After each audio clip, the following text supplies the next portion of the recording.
Welcome back, ladies and gents. Yes, is my sexy voice a Comcast employee? Casting with me today on the set, we got Kenny, and this is a just so you guys don't know, just so you guys don't know, this is the final the last chance qualifiers. So only the top 16 players were making it. We got Manchi on the new wad to the right and Leonis on the new wad to the right. I mean to the left. Tell me a bit about this new wad duel.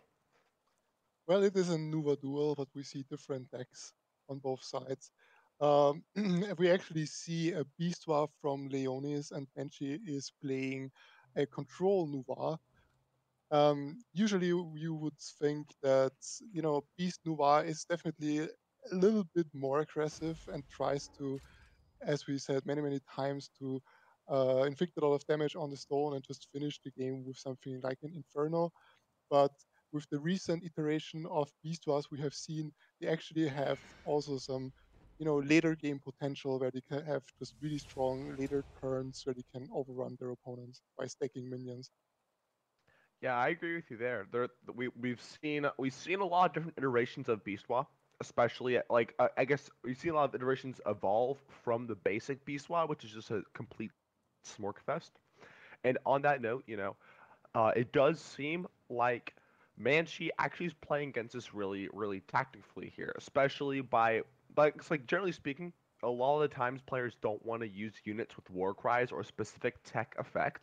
But what Manchi did that is just like I love this play is he plays Aegean Outcast even though there's no structure because he knows in this matchup there is no structure he really needs to kill or no unit he really needs to switch. So on that note, by playing Aegean, he gained tempo and he gained board presence. Fantastic play coming out from Banshee. Yeah, it was definitely a tempo play. Just having four Yeah.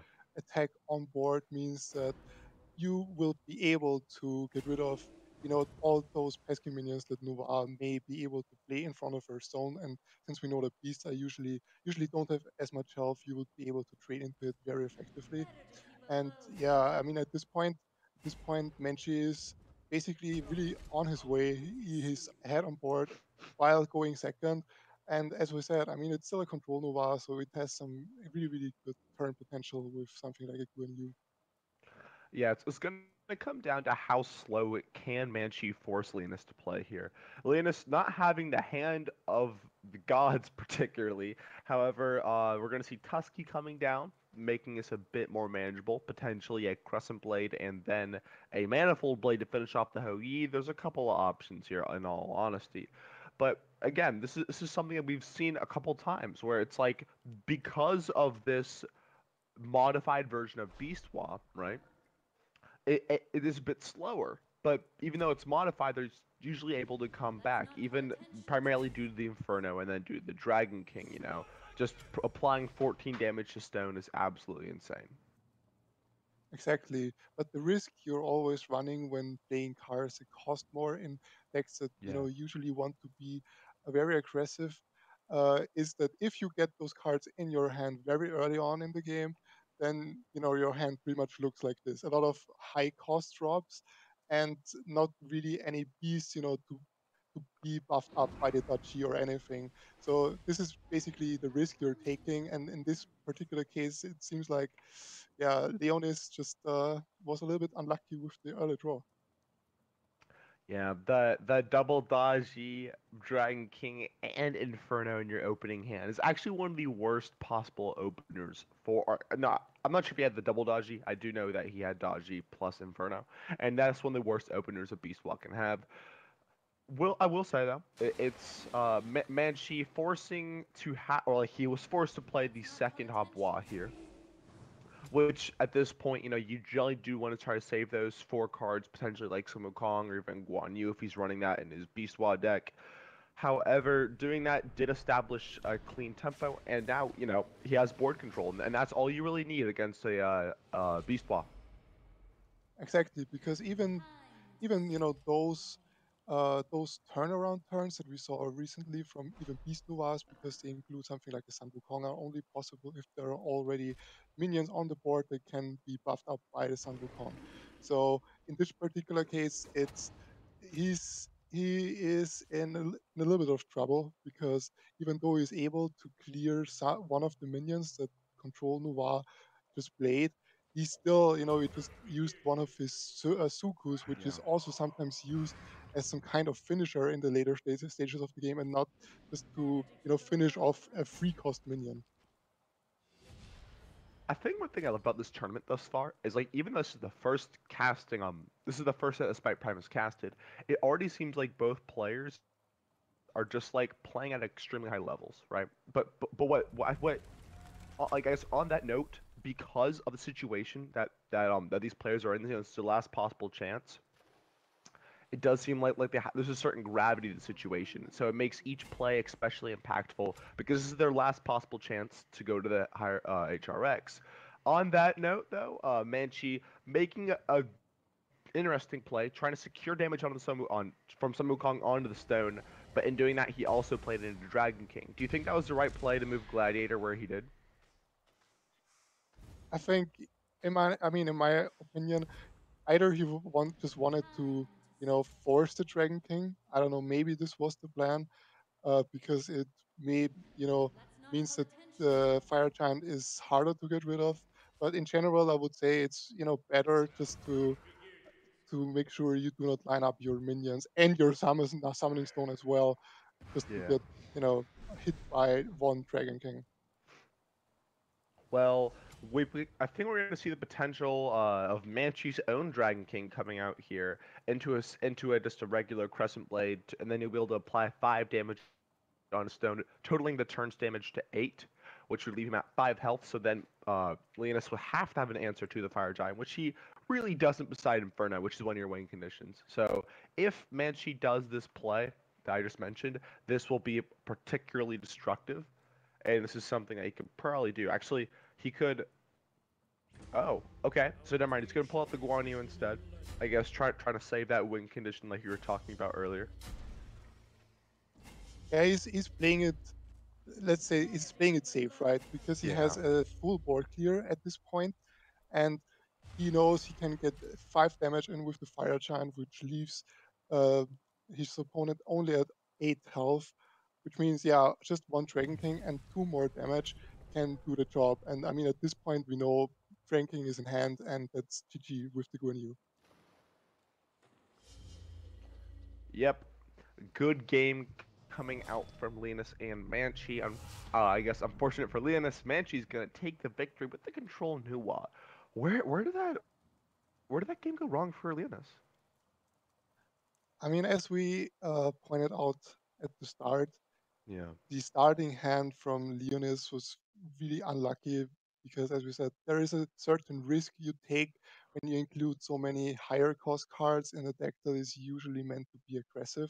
And if you draw those cards in your starting hand, then your early game is crippled, and that's basically what we saw at this point. And just Control Nova was able to control the game better, obviously, than the Beast Nova. So going into game two, does Leonis continue to run the Beastwa here? Because it's also worth mentioning that Leonis only banned out Manchi's Hindu. He did not ban out the Norse. So if he does choose to, uh, I guess he should be expecting a, Norse pick on Manchi's side of the match here. So if he's running Beastwa into Norse, do you think that's a decision that Leonis should take? I think Beastwa into Norse is a decent matchup, but it it really depends on, Yeah. yeah, early game draw. It really depends quite a lot because Ooh. Norse and Beastwa have the ability to pressure their opponent, but this is only possible obviously if they have early game minions that can actually, do that Yeah. and pressure. So Manchi going to take the Roman pick, which is something that we've seen Roman come into play more, and I love seeing that. I love seeing different people pull out different pantheons, no matter how good other people say they are. So seeing here, Manchi, he probably picked Roman, expecting the Beast Wall again. So in this case, he should be able to slow down the aggression due to Rain of Arrows, Bombard, Bludgeon, etc., etc. And As we're gonna see here, he doesn't have a direct answer this turn immediately, but he could go for the Brontes, and that would effectively clean up the White Tiger pretty efficiently, I would say.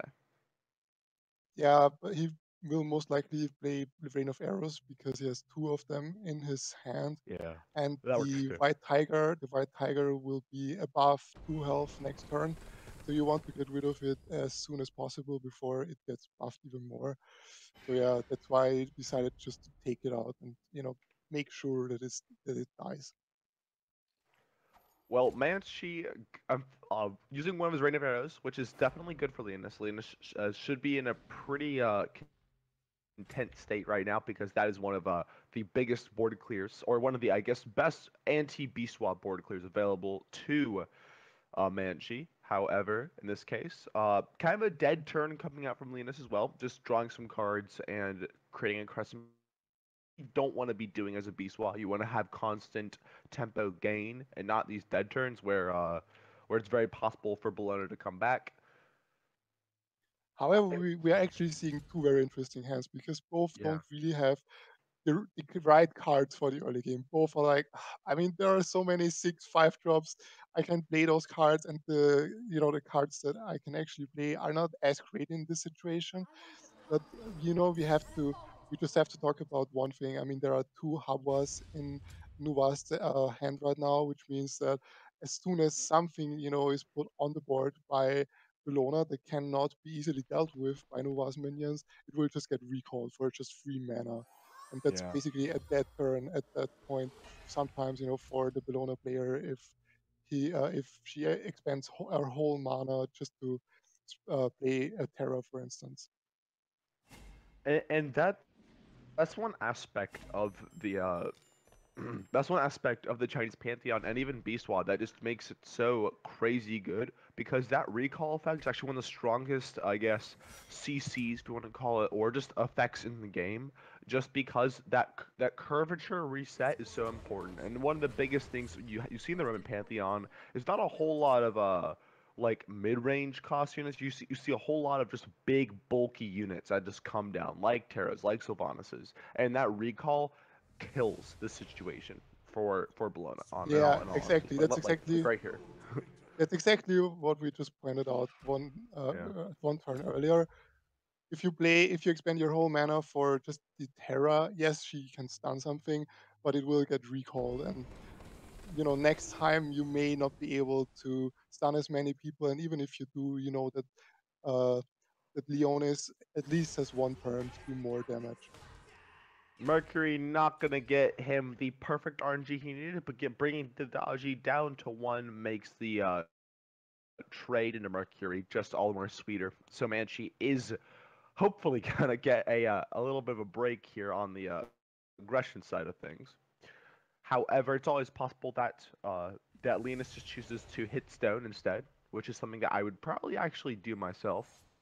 Manifold Blade and then the Crest Blade is gonna finish off Mercury because now he's within Inferno Dragon King range, and actually next turn he will have lethal via Dragon King if he chooses to go that route. Right. So at this point, if you are Leonis, you basically just are trying to make sure you have your opponent in lethal range once you draw the right cards to finish the game. And I mean, at this point, yeah, he's just using the Dragon King on the stone because not only can he kill the Hercules with his two pressure Yeah. blades, but this will also mean that the moment he draws into the Inferno and he is half through his deck, the game is over because there are no healing effects in Lono's deck.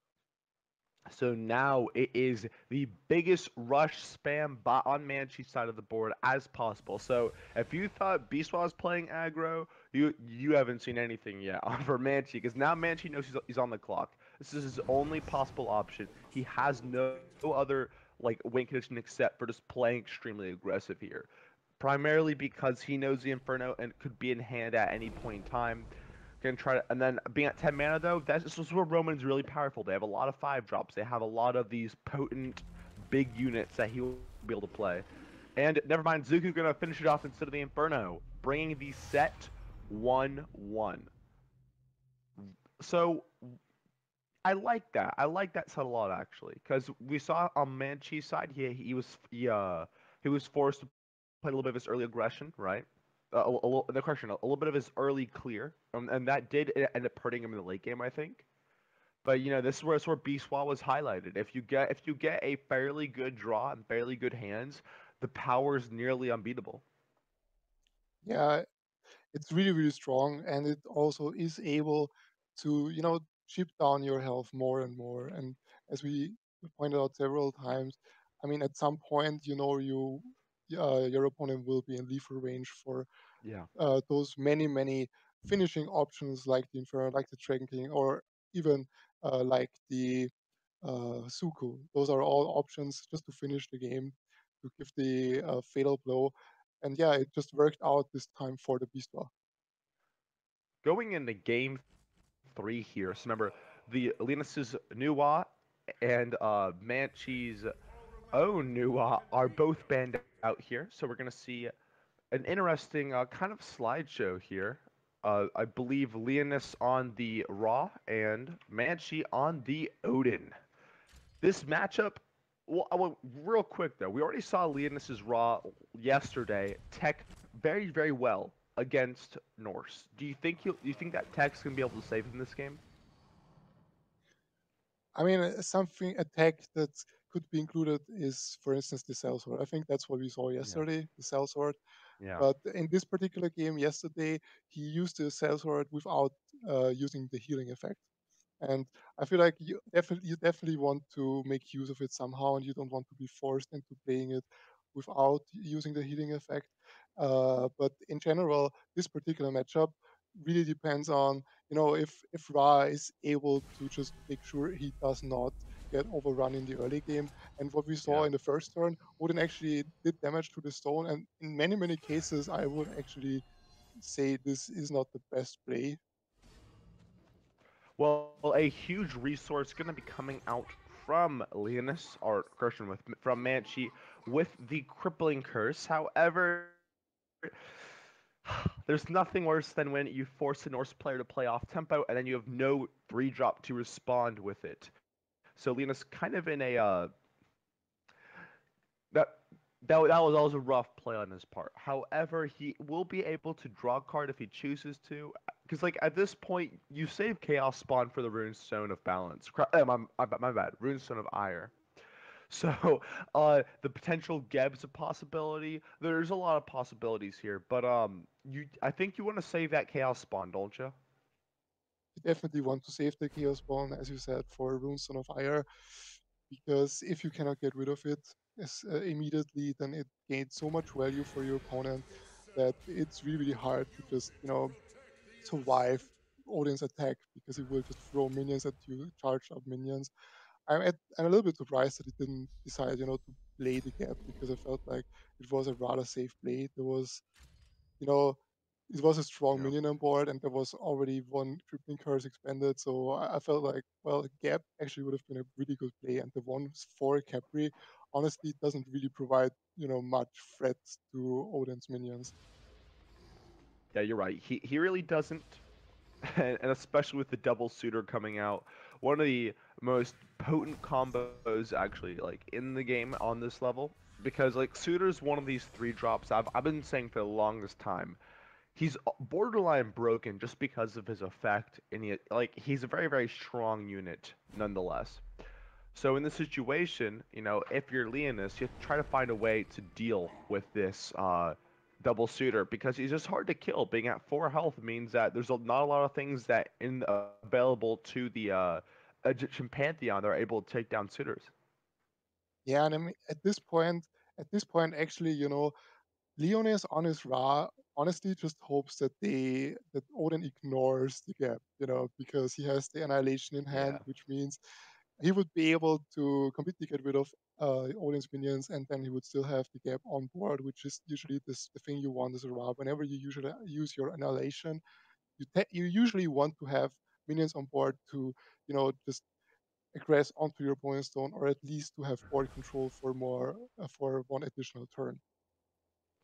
So we are gonna see Leonis enter I mean, correction, Manchi focus the stone, which is something I think we're gonna see a bit of a smirk come out from our boy Manchi because that's exactly what you want. You know, Leonis's aggression is something where you can just play right into Annihilation with, cleaning up the board fairly efficiently, and then bring up the Geb to finish off the War Behemoth.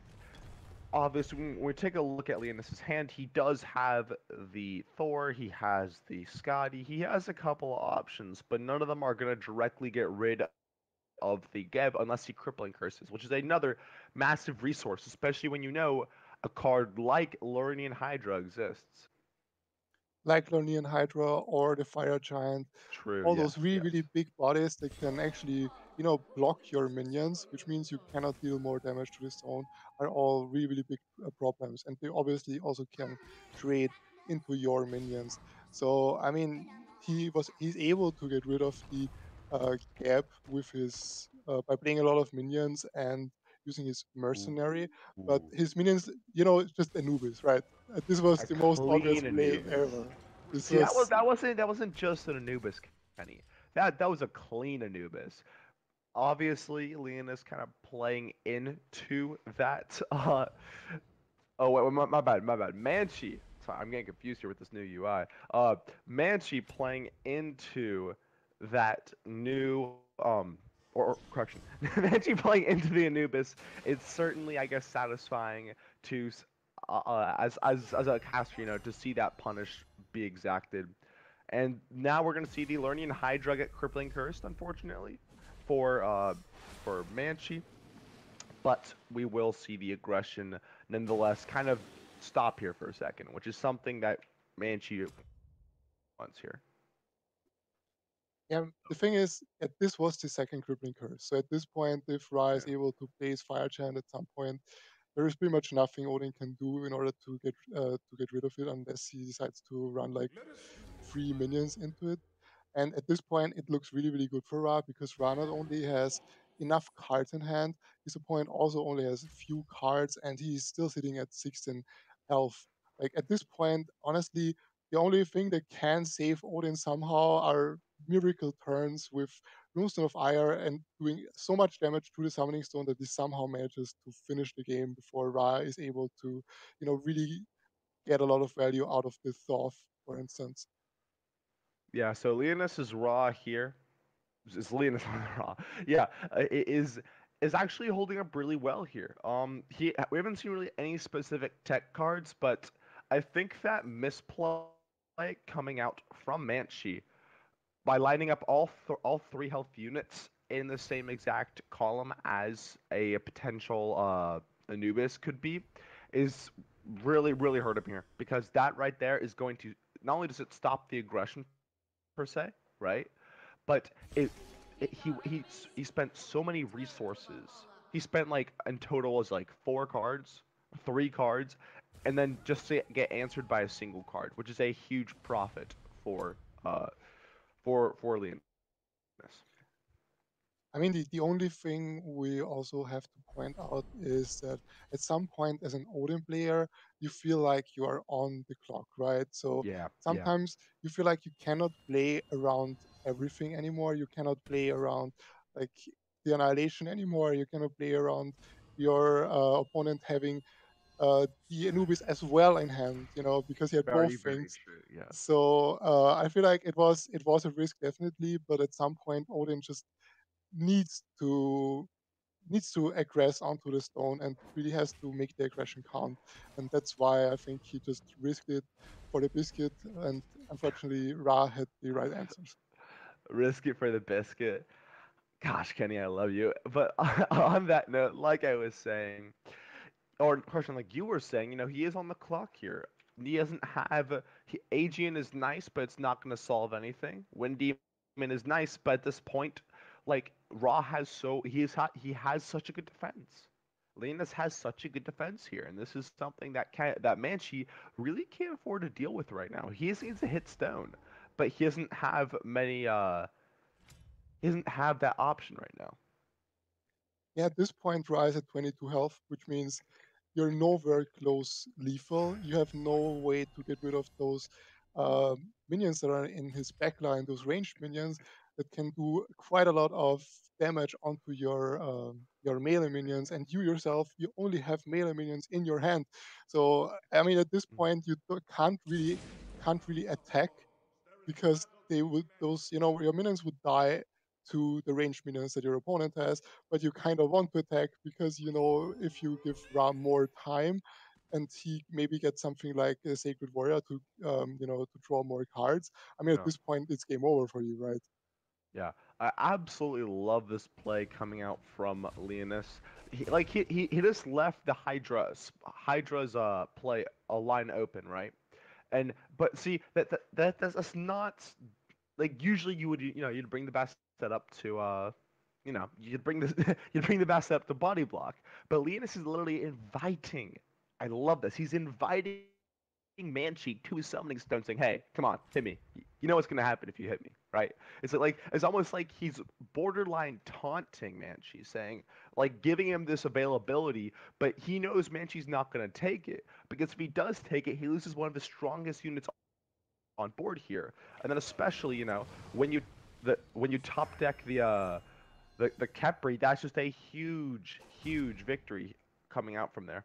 And then we're gonna probably actually see the Khepri being dropped.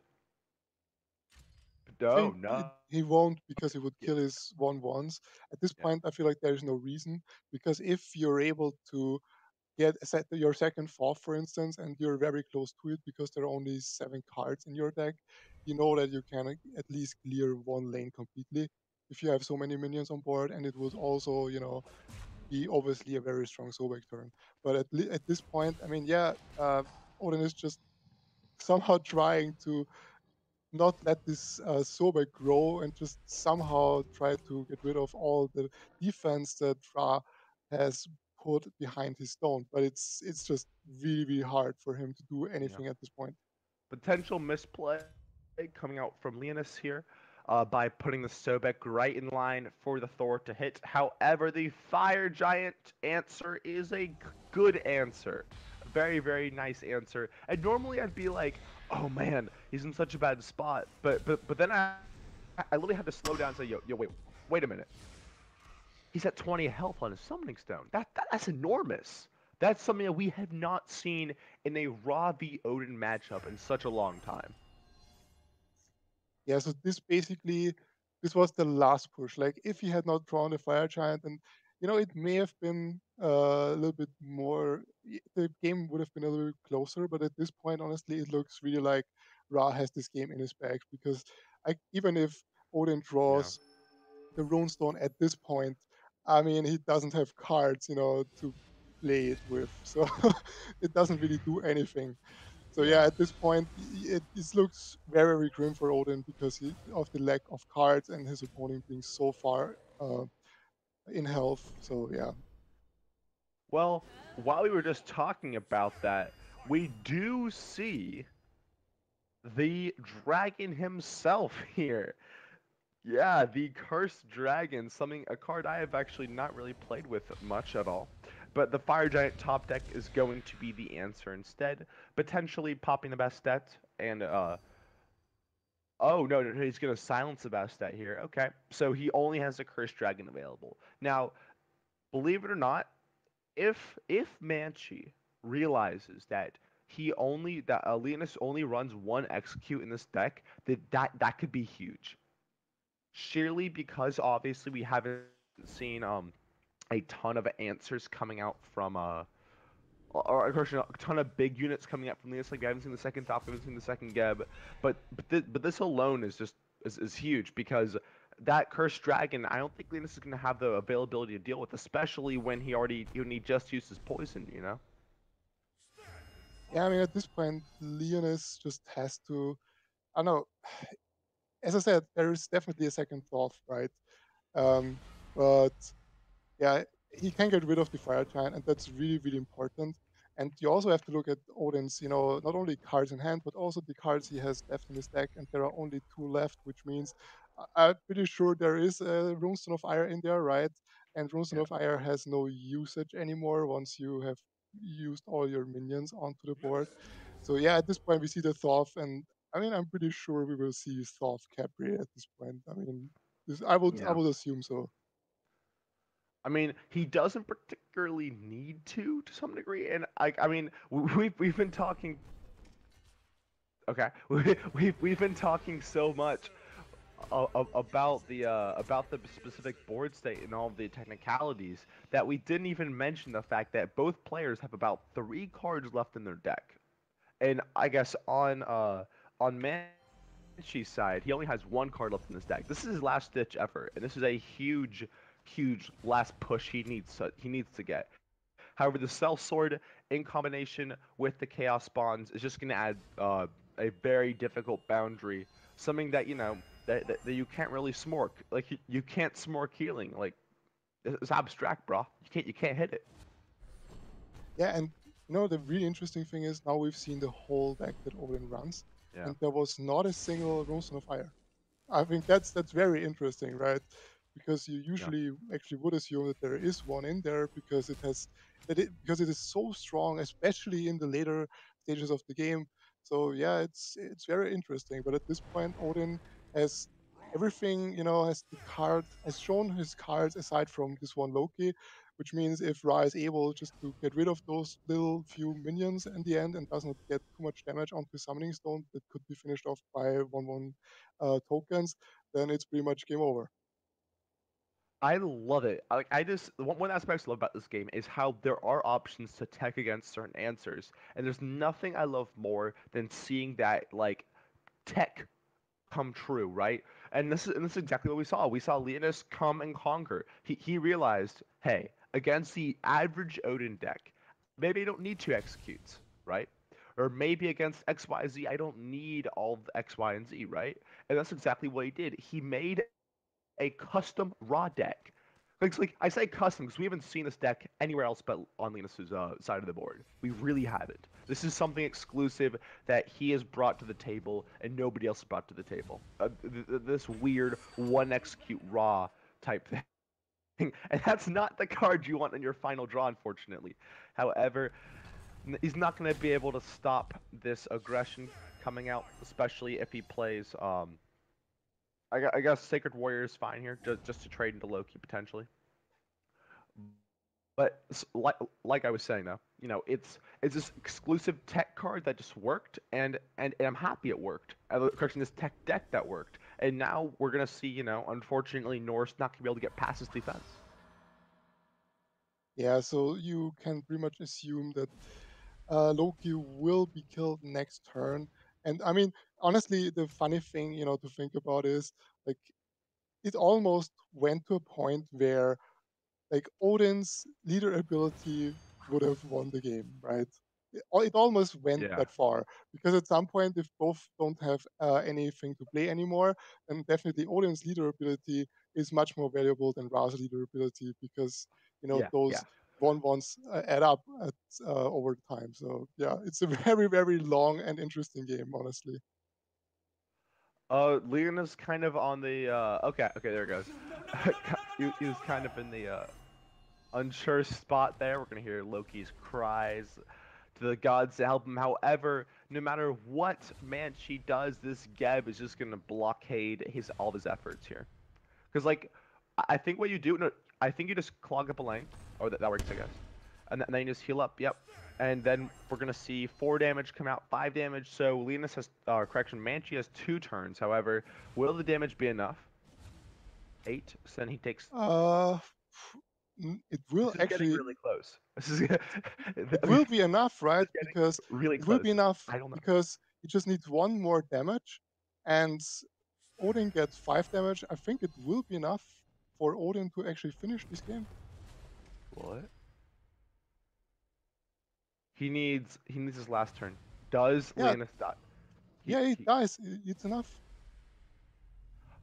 what a game! What a set! After my entire speech about the tech decks, unfortunately, it came down to the leader ability, and that's something that's something else. Well, I couldn't ask for a better set. So Kenny, give me a nice little overview of what we just of the set we just spectated and casted over. Well, we just spectated a very, very interesting and long match, which in the end Yeah. came down to just Odin having the better leader ability when nobody has cards in hands. And I mean, it was everybody, I think both played really, really well. And in the end, it just turned out that, Manchi was a little bit better in the end, and I definitely deserves it. The only thing I could have thought of potentially is maybe Leon. But see, he wouldn't be able to heal then. But maybe Manchi or Leonis should have saved the other two guys, right? And then played Geb and ran Geb into the Loki. But regardless, I really get to discuss Manchi's interesting, kind of slower Norse deck. But regardless, that is definitely something that we'll probably look to in the future. Anyways, Leon is going to unfortunately say goodbye for this HRX qualifier. Manchi going to move on. Stay tuned, guys. We'll bring you right up to the next set.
this love that you never started.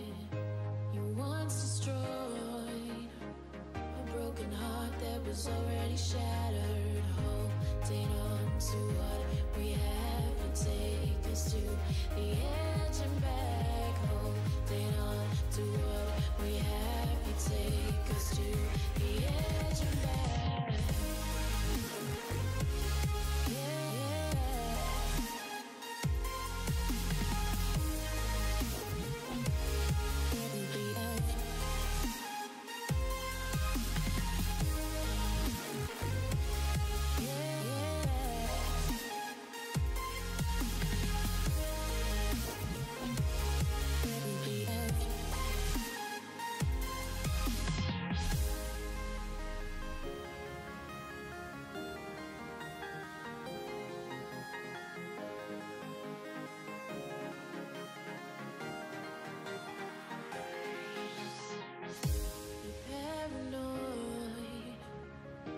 This love that you never started.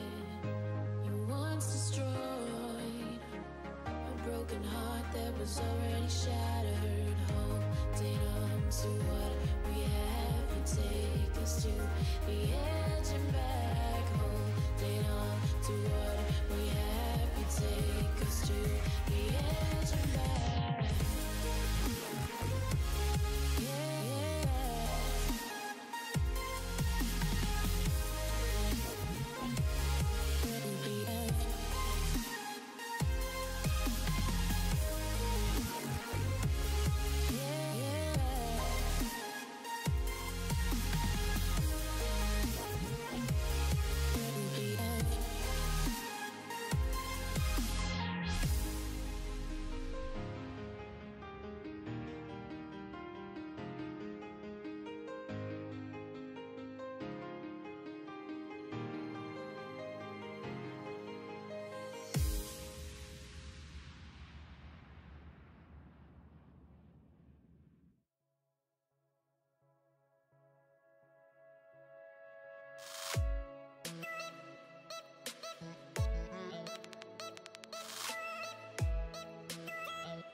Welcome everybody to the last chance qualifiers here between Arlo and Necropain.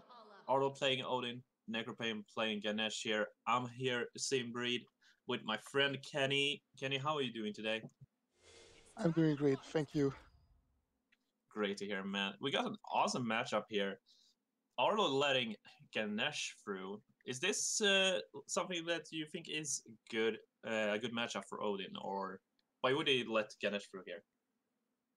Honestly, I don't think this is a good matchup for Odin because, um, Odin, even though it is most likely not a very aggressive Odin deck list, still Hindu has so many cards at his disposal that can stop early game aggression if he has them in his hand.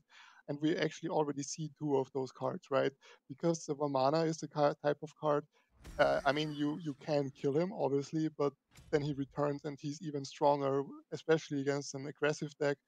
The cleave is extremely strong, and then there's the Pillar of Earth that simply means that your 1/1s cannot reach the Summoning Stone anymore. So yeah, Hindu just has really, really strong cards against Odin, so I think Hindu is actually favored in this matchup. Yeah, I totally agree with that. But I'm a little surprised here that Arlo brings this mid range. It looks like here with called Deadeye and like Emirs to the this matchup. I would think he would go with like a Fafnir, like we saw yesterday, like a turn 4 kill or turn 5 kill. I can't remember who the player was, but like you want to be super aggressive. I think when you play against Ganesh, you just want to be up at the summoning stone, stay there, and just bash at it and just take out the pillar. But right now we see him on the back foot here. Yeah, you're completely right. I mean, what you always want to avoid is letting Hindu set up his really, really strong pillars, because the moment those pillars are set up, they give him so much value, and you have to get rid of them somehow. If you're able to, you can silence them, but even then, if you're Odin, that's some kind of, it's basically tempo loss, because a chaos bomb wouldn't do much and you usually don't run anyone anyway, so you only run Omen, which doesn't leave anything on the board for you after you play it. So yeah, Hindu is just really, really hard to deal with for an Odin. And I mean, at this point, Vamana is already in a position where he could potentially trade into everything that Odin plays if he doesn't get rid of it immediately with the hero power. Yeah, it looks like he's not gonna go for the hero power here. I'm a little interested here. Okay, he's gonna take out the exile and get his Scotty back. Okay, now I see why he did that. So setting up for a starter here, probably in the next turn to start dealing some damage. But Pillar of Fortitude comes out, and now he has a 4/6 mana here. This has to be a silence, right? Yeah, and I mean, this is exactly what I was talking about. I mean, yeah, you killed the Vamana, congrats, but he will reappear in your opponent's hand, and is a 4/4 with cleave for just 3 mana. So he's very, very flexible to be used, right? You can play other cards in combination with him because he's so cheap. And he had to expand, the crippling curse. One of his two crippling curses is basically the only two really, cards that can get rid of really strong minions onto a free drop. And I mean, at least he got board control, but for the later stages of the game, this could actually become a problem. Yeah, definitely. Silence out the Pillar of Fortitude here. Doesn't want him to get extra HP on pillars and his gods and units here. So very good start here, but still that Pillar of Earth is just wreaking havoc. And of course he top decks another Pillar of Fortitude here, just to basically says haha to Arlo, I got another one. Now you have to deal with this one as well as my Pillar of Earth. Like it feels like Necropain is just like going so far ahead here, even taking out the Scotty here. I mean, it feels like he has the game still under control, right? Odin has not inflicted a lot of damage. The Pillar of Earth is still on the field, which means he will not be able to do damage onto Hindu Summoning Stone in any time soon. But still, I mean, the one thing that really concerns me for the Hindu player right now is the fact that he doesn't have any minions in hand that could actually contest. Because having those pillars is great, but I mean, just to make use of the Pillar of Fortitude, you need to be able to play minions. And at this point, yeah, Kali just doesn't do the trick because you only want to play her if you can kill something, and unfortunately, there's no 5 health minion on the board. Yeah, that is true. I mean, Chaos Spawn here silencing the Deadeye is not the worst thing. You deny a Skadi or an Emir here that has died on the side of Arlo. So, and it's going to be also a 2-5, so he can battle out the Calder and the Cursed Warrior just comes out and just protect the Pillar of Earth here if he wants to. But gonna save that, it looks like. He just go for the Pillar of Exile instead and just put up another Pillar of Life to just body block.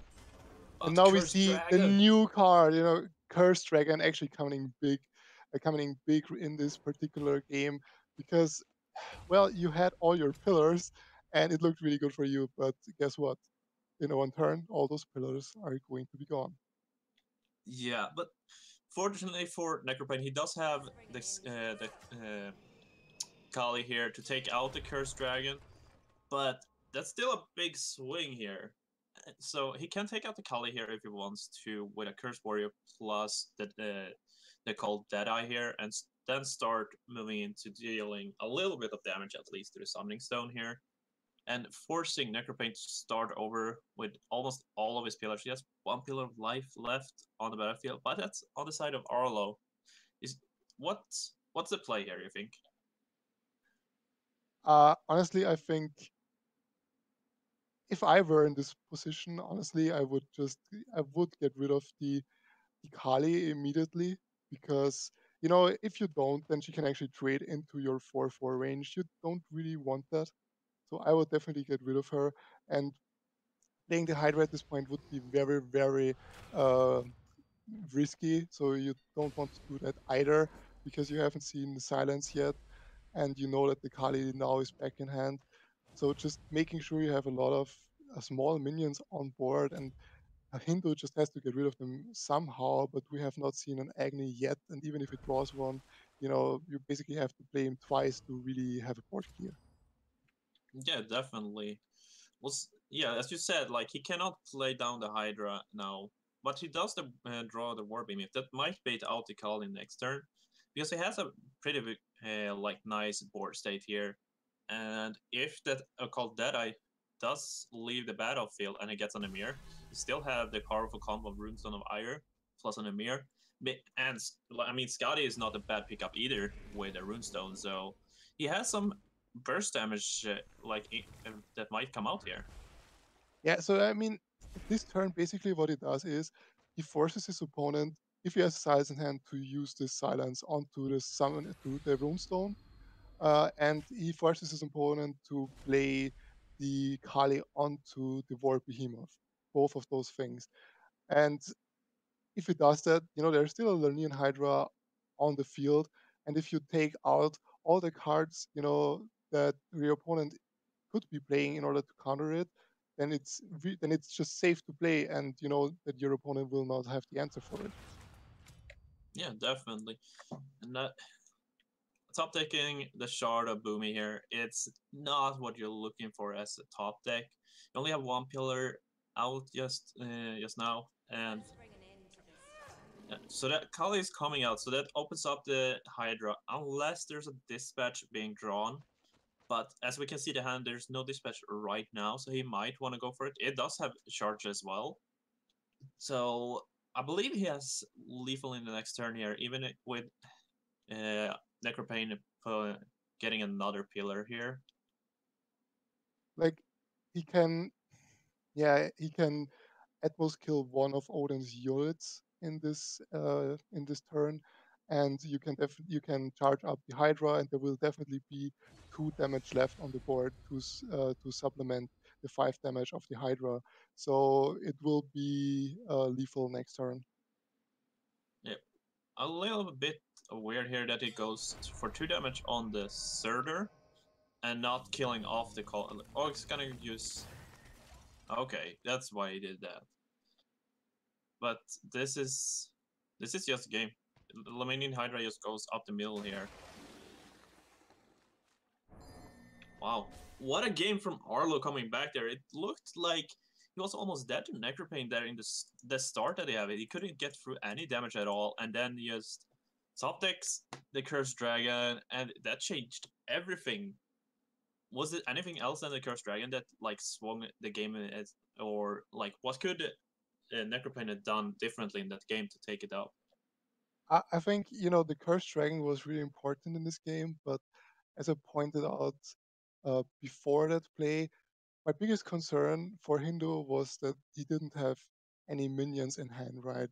And having all those pillars is great, but if you cannot play any minions, at some point your opponent will be at your summoning stone and will be able to whittle down your pillars. And the moment this happens, then Hindu has a really, really big problem. And I feel like that was actually more important than even the Cursed Dragon, that he simply didn't have anything to play at some point. Okay. Yeah, because like that's one thing that Hindu players or the Hindu Pantheon is missing is like that board sweeper. Like you are like depending on your pillars staying alive and your units trading it almost a 2-for-1s against the Odin, but he couldn't really do that as you said because he didn't have those minions. But we are into game 2 here, and Necropain is bringing out the Nuwa. Arlo is bringing out his DJ Zeus. What can you tell me about this matchup, Kenny? Yeah, this looks like a control Nova versus a usual Zeus deck list. So Zeus in this particular matchup, in my opinion, uh, is actually at some kind of disadvantage because Nuva actually has so many cards, not only early game cards that can contest Zeus's most strongest early game cards like um, the Arachne or anything thereof. But Nuva still has those control options like you in the later stages of the game that Zeus lacks, which means if a standoff happens in a game, then usually Nuva will come out victorious.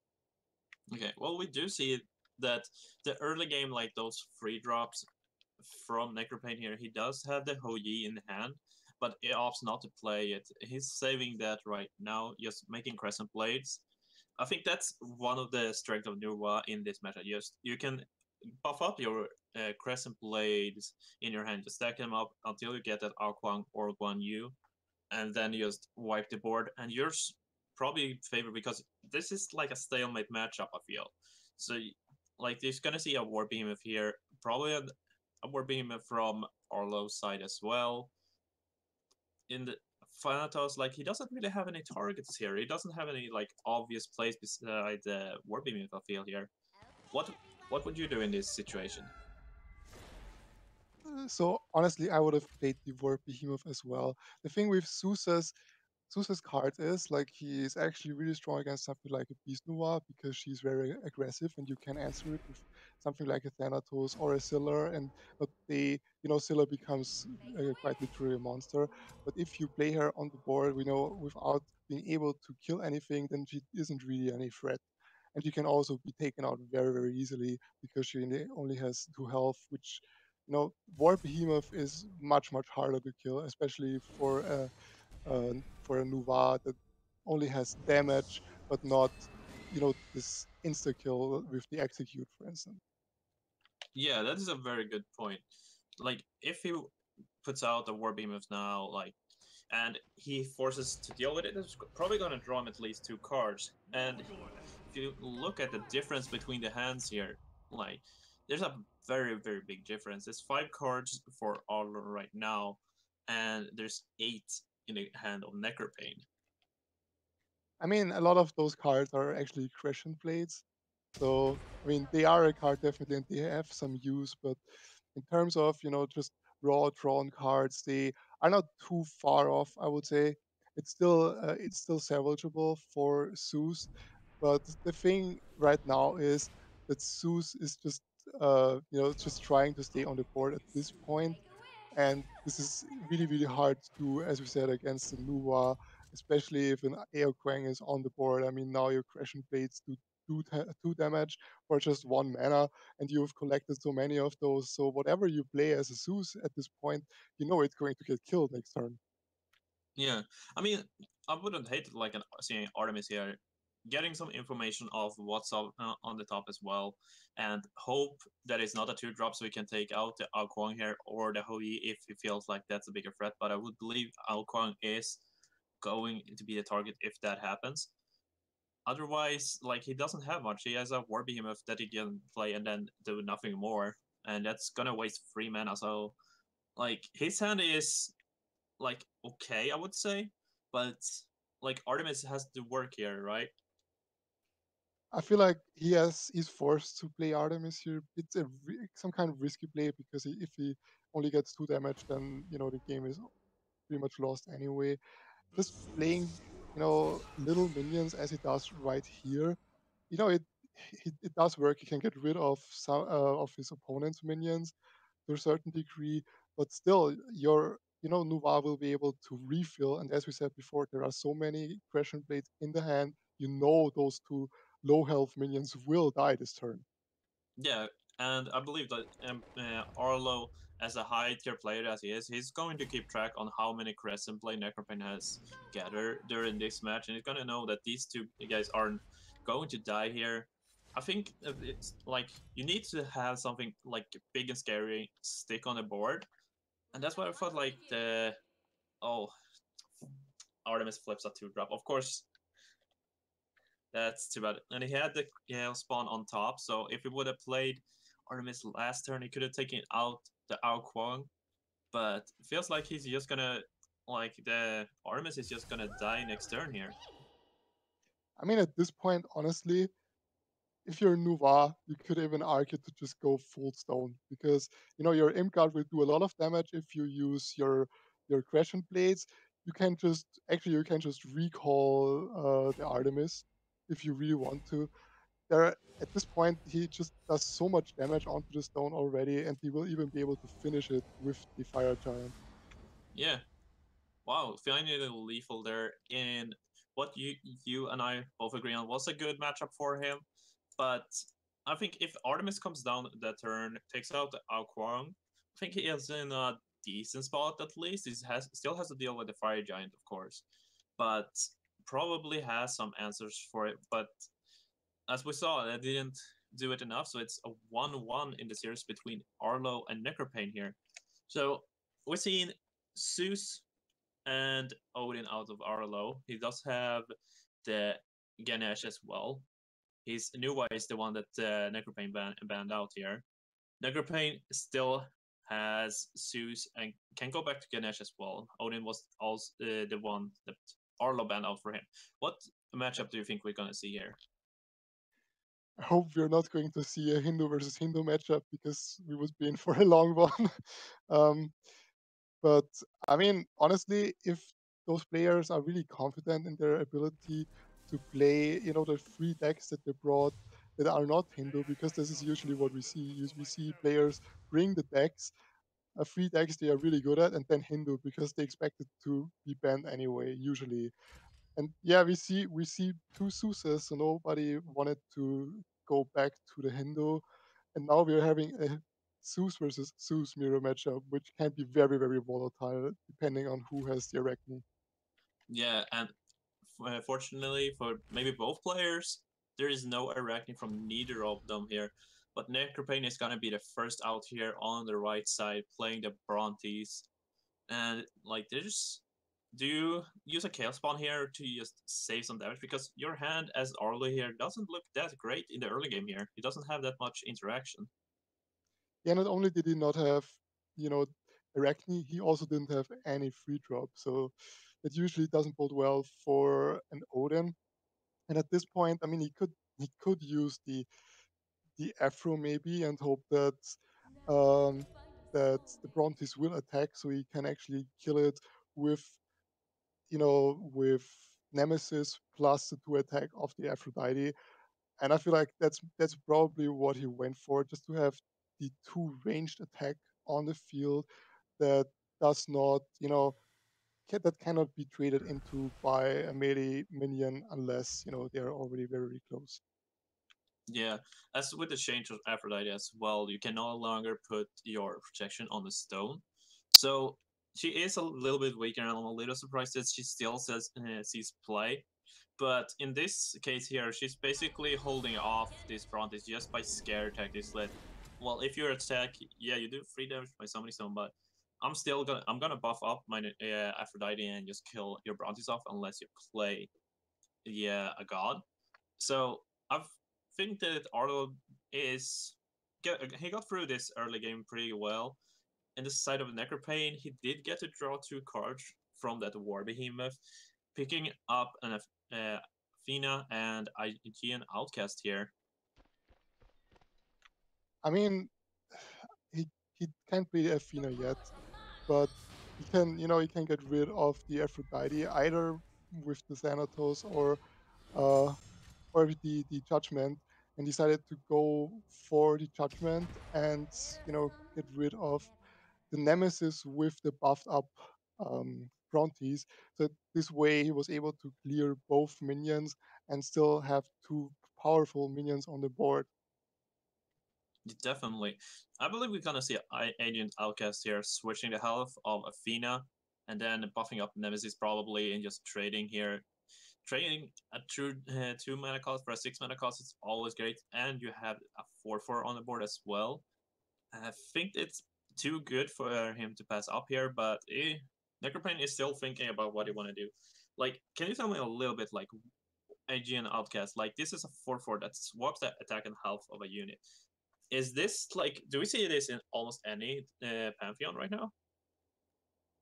Maybe not in every Pantheon, but it's a card that we've been seeing quite a lot lately, and because because not only does it immediately get rid of structures, which makes it pretty powerful against something like Runestone or against a Hindu, but also it allows you to trade effectively. Sometimes you just cannot get rid of a minion because it has too much health, but you just switch health and attack around, and all of a sudden there is an open trade for you. So it basically it's a semi board clear to some extent, and I think that's always really really strong in any deck. Yeah, and I think that from the looks of the card, like just reading it, it feels like it's like Zeus is like the best home for it, just because you have like your Athena's, Hades, stuff that has pretty low attack, but a really big health pool. So switching that to do trades or just finish off the game seems like a perfect fit, basically. So I'm not surprised to seeing it in Zeus here.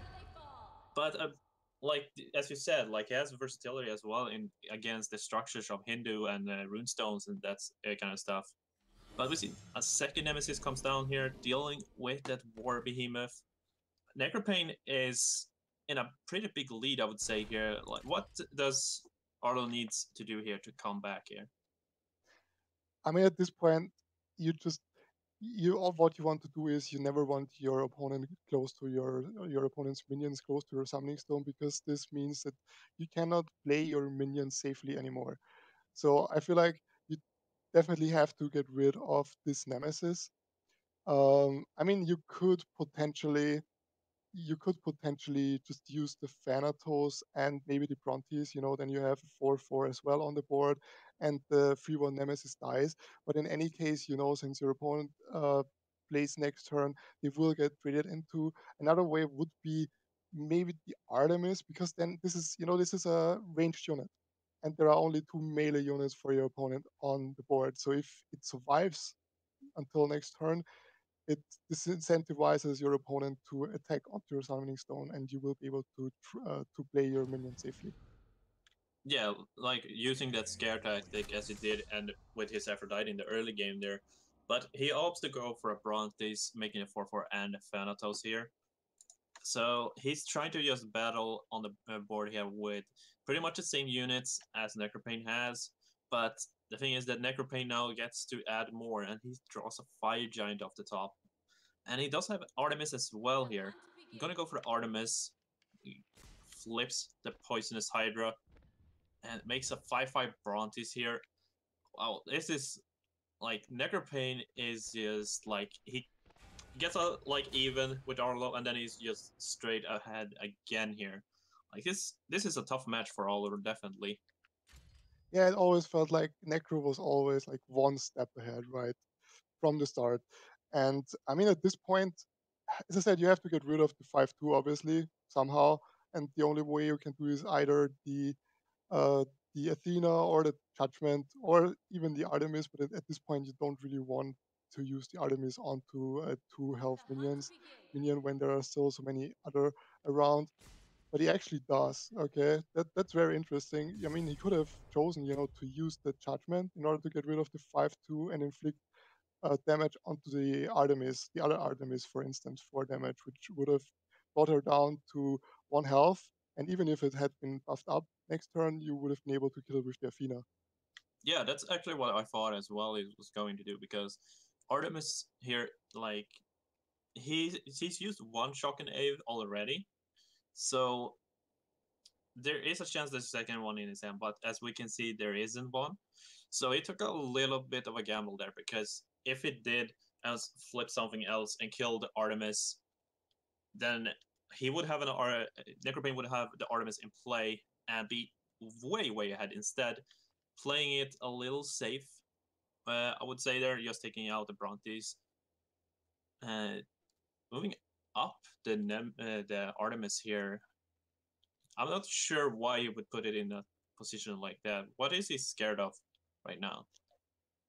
Yeah, I mean, right now he just doesn't have any way to deal with the 5-6 Artemis on his opponent's summoning stone, which means if he, moves up the Artemis, then this is, his most important minion. It's a ranged 4 attack minion, now 5 attack minion, which means you don't want to lose it. And if you aggress onto the summoning stone, then you open yourself up to trades from your opponent. So I feel like it was just he feels like, okay, either I'm just waiting for an answer for this 5-6 Artemis, or since I already have the advantage in terms of just raw board, I play my units, and at some point I'll go for a really strong push. Okay. Well, I felt like if that was me, I would like to move up, start pressuring the summoning stone, and make my opponent towards my Artemis, because Necropane is ahead, or he was ahead rather, on the board. Now, with that Judgment plus Athena getting rid of that Artemis from Necropane's side here, and he's gonna buff up his Athena instead of playing the poisonous card here, taking 4 extra damage. Yeah, I mean, at this point, he feels like those 4 damage, he can actually afford to take them because he was still at 25 health. And sometimes this is the better play if you feel like you have to expend those 2 mana um, for something else. And buffing up the Athena at least means that you cannot do something like attacking the Hydra into Athena and then use Thanatos. At least that wasn't possible anymore. But again, we see the Outcast coming out and swapping health and attack, and it's again a really clean trade between the Hydra and the Athena because of that. Yeah, definitely. But still, the issue remains with that Artemis is sitting in the back of Arlo, so this Nemesis is basically stuck down here, cannot aggress at all.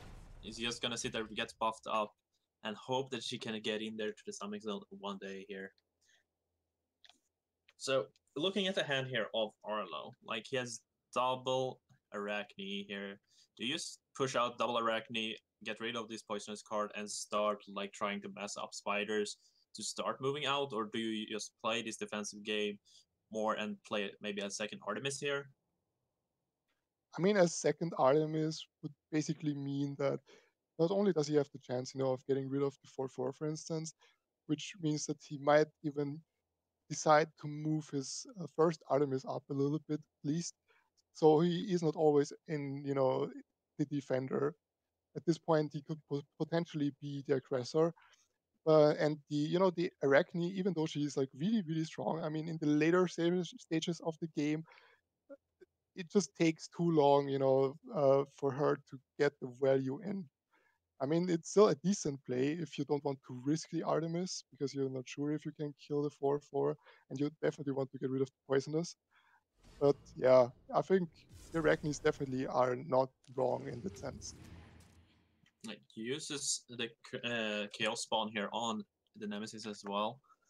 I I really hope for Arlo's sake there is no Lemanian Hydra in Necropain's deck because right now he's out of silences. So if that would come down, he would be in big trouble. Arachne's gonna help with that, just making those extra spiders to take it out, but still, that might be a little too much for him to handle here. But I guess he just needed to try to get rid of this Nemesis that been sitting down here for a while now, just getting stronger and stronger. So looking at Necropain's hand, what can he accomplish this turn? I mean, he can get rid of the Arachne in a very easy way if he uses the Athena, obviously. This would get rid of the Arachne and the 1/1 Spiderling, and it will also, force your opponent to do something about her. And if you move up your other units simultaneously, then there are 3 units your opponent has to care about, and your Artemis can only deal with one. And that's why he went for that play, because he knows, well, okay, the Artemis is a problem. I can kill it, but at least I can make sure that she cannot kill everything that I have on the side of your board. Yeah, definitely. We see also that Necropain feels like enough is enough. I'm going aggressive here now. And like the top deck Athena here would have been so good from Arlo's side, but probably going for an Aegean outcast here, switching the health of the Athena, just take her out with the Artemis here, probably, right? And then a Thanatos on top of that. Yeah, this would probably be the best play, because it goes really smooth with all the mana you have at your disposal, and you can uh, get rid of everything but the 2/1 Nemesis. And the 2/1 Nemesis is not really, it's not really threatening, honestly. So this is, in my opinion, would be the best play. Yes. Yeah, he can also like he is body blocking, so the Nemesis cannot reach the Artemis here, even if it gets buffed up for free health. So probably just gonna trade for a Thanatos next turn. But if I were Arlo, I would be totally fine with that. Oh, he's actually still had two mana left, so it's going to survive that engagement as well. Yeah, but I mean, he can still play Fire Giant. This turn can actually get rid of the Artemis and place his Fire Giant a little bit on the back, maybe, so he would be able to trade very effectively into any melee minion that comes up to his zone. And I mean, at this point, you can do a solo play, but honestly, what you really want to get rid of, in my opinion, is still the Artemis somehow, right? You want to make sure she doesn't do more damage in the later stages of the turn, because the melees will always have to trade into your minions. Yeah, and as you said, he gets rid of both here with that Athena dropping down. But there's a second Artemis here off the top, or still in the hand here, plus a Shock and Aid, so he has that silence effect to trigger him again. That And is big. Fire Giant. Wow. Do you now you just save the Shock and Aim here, just hold on to that for whatever like big comes down from Necropain here. I mean, this turnaround from Arlo, I feel like he's being behind. He got a little ahead in some turns, and then Necropain just snatched that lead back. This has been like such a back and forth game here, but Arlo is like taking the command here, and good game is coming out. Yeah, I mean, both are really playing, at their best right now. I feel like both really try to counteract their opponent as much as possible, in any way possible. And I mean, now it's still, still there is this Artemis in the back line, and she can become a really big threat later on again. And if you are Necropain, I mean, even if you're able to get rid of the other minions, the Artemis alone can just make sure that you will not come far, or at least want to go far, because she will just take care of anything you send her way. Yeah, and the Shock and Aim gonna come out here. Flips Abrantes, perfect to take out the Scylla here. I mean, usually what I play or I see as well Zeus matchup is usually like a person stomping the other one. That's usually what I see when I play. Just one gets ahead on the board and the other ones it doesn't can't really keep up. and you just win that way. But this has been fantastic, like from both sides. It's a back and forth, and moving up the Artemis here, exposing her a little bit, but I mean, there's a fire giant in the hand of Necropain, and I don't think it's not enough to take her out here. I don't know. This is still an open game, right?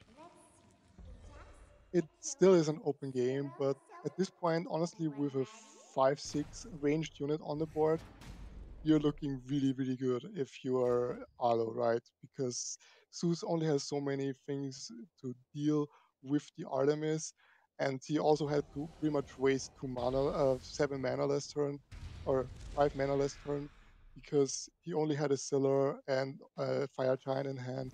And now we just see the Fire Imps take out the Siller or the 1/1 Spider. And I mean, at this point, this game was such a beautiful display why Artemis is so strong. First of all, we had the Fire Giant draw, which completely turned around the game, and just having the 4 or 5 ranged unit on the board is just so hard to deal with if you don't have the answer immediately for it. Yeah, and Necropain, I feel like did a small misstep there with the positioning of Zilla. He did know there was a fire giant in the hand of Arlo, just because he did reveal that with Artemis earlier in the game. So putting that in front there, getting it taken out by the fire giant, fire imp there, plus a spider. It's just unfortunate for him. Yeah, I mean, at this point, you can deal 12 damage to the Summoning Stone if you wanted to, but you would leave units alive.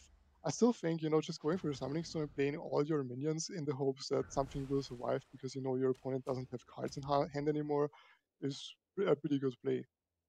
Yeah, also it gives him if there is Poseidon in Arlo's list, it puts that as a lethal target as well here. But as we see, there's an Arachne and an Aphrodite in the hand here, not enough to take out and body block the stuff that's on the board here. So after one hell of a game, Arlo takes it 2-1. What a great series!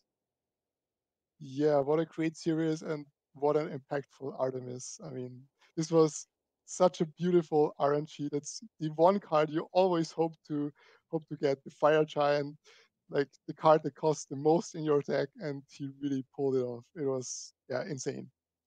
Yeah, definitely. And with that amazing match, we're gonna take a small break. We'll be right back with some more Hand of the God actions here, so please stay tuned.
that you never started.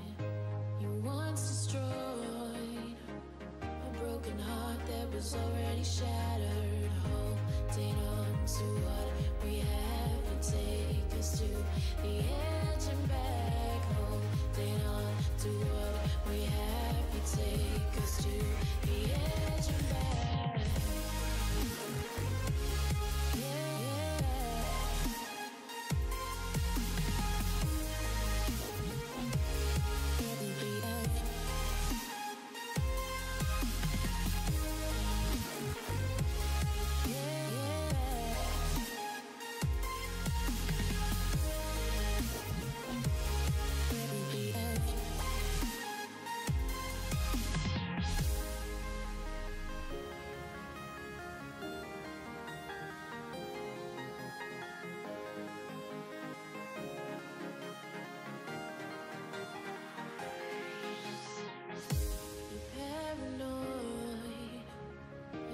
famous love that you never started.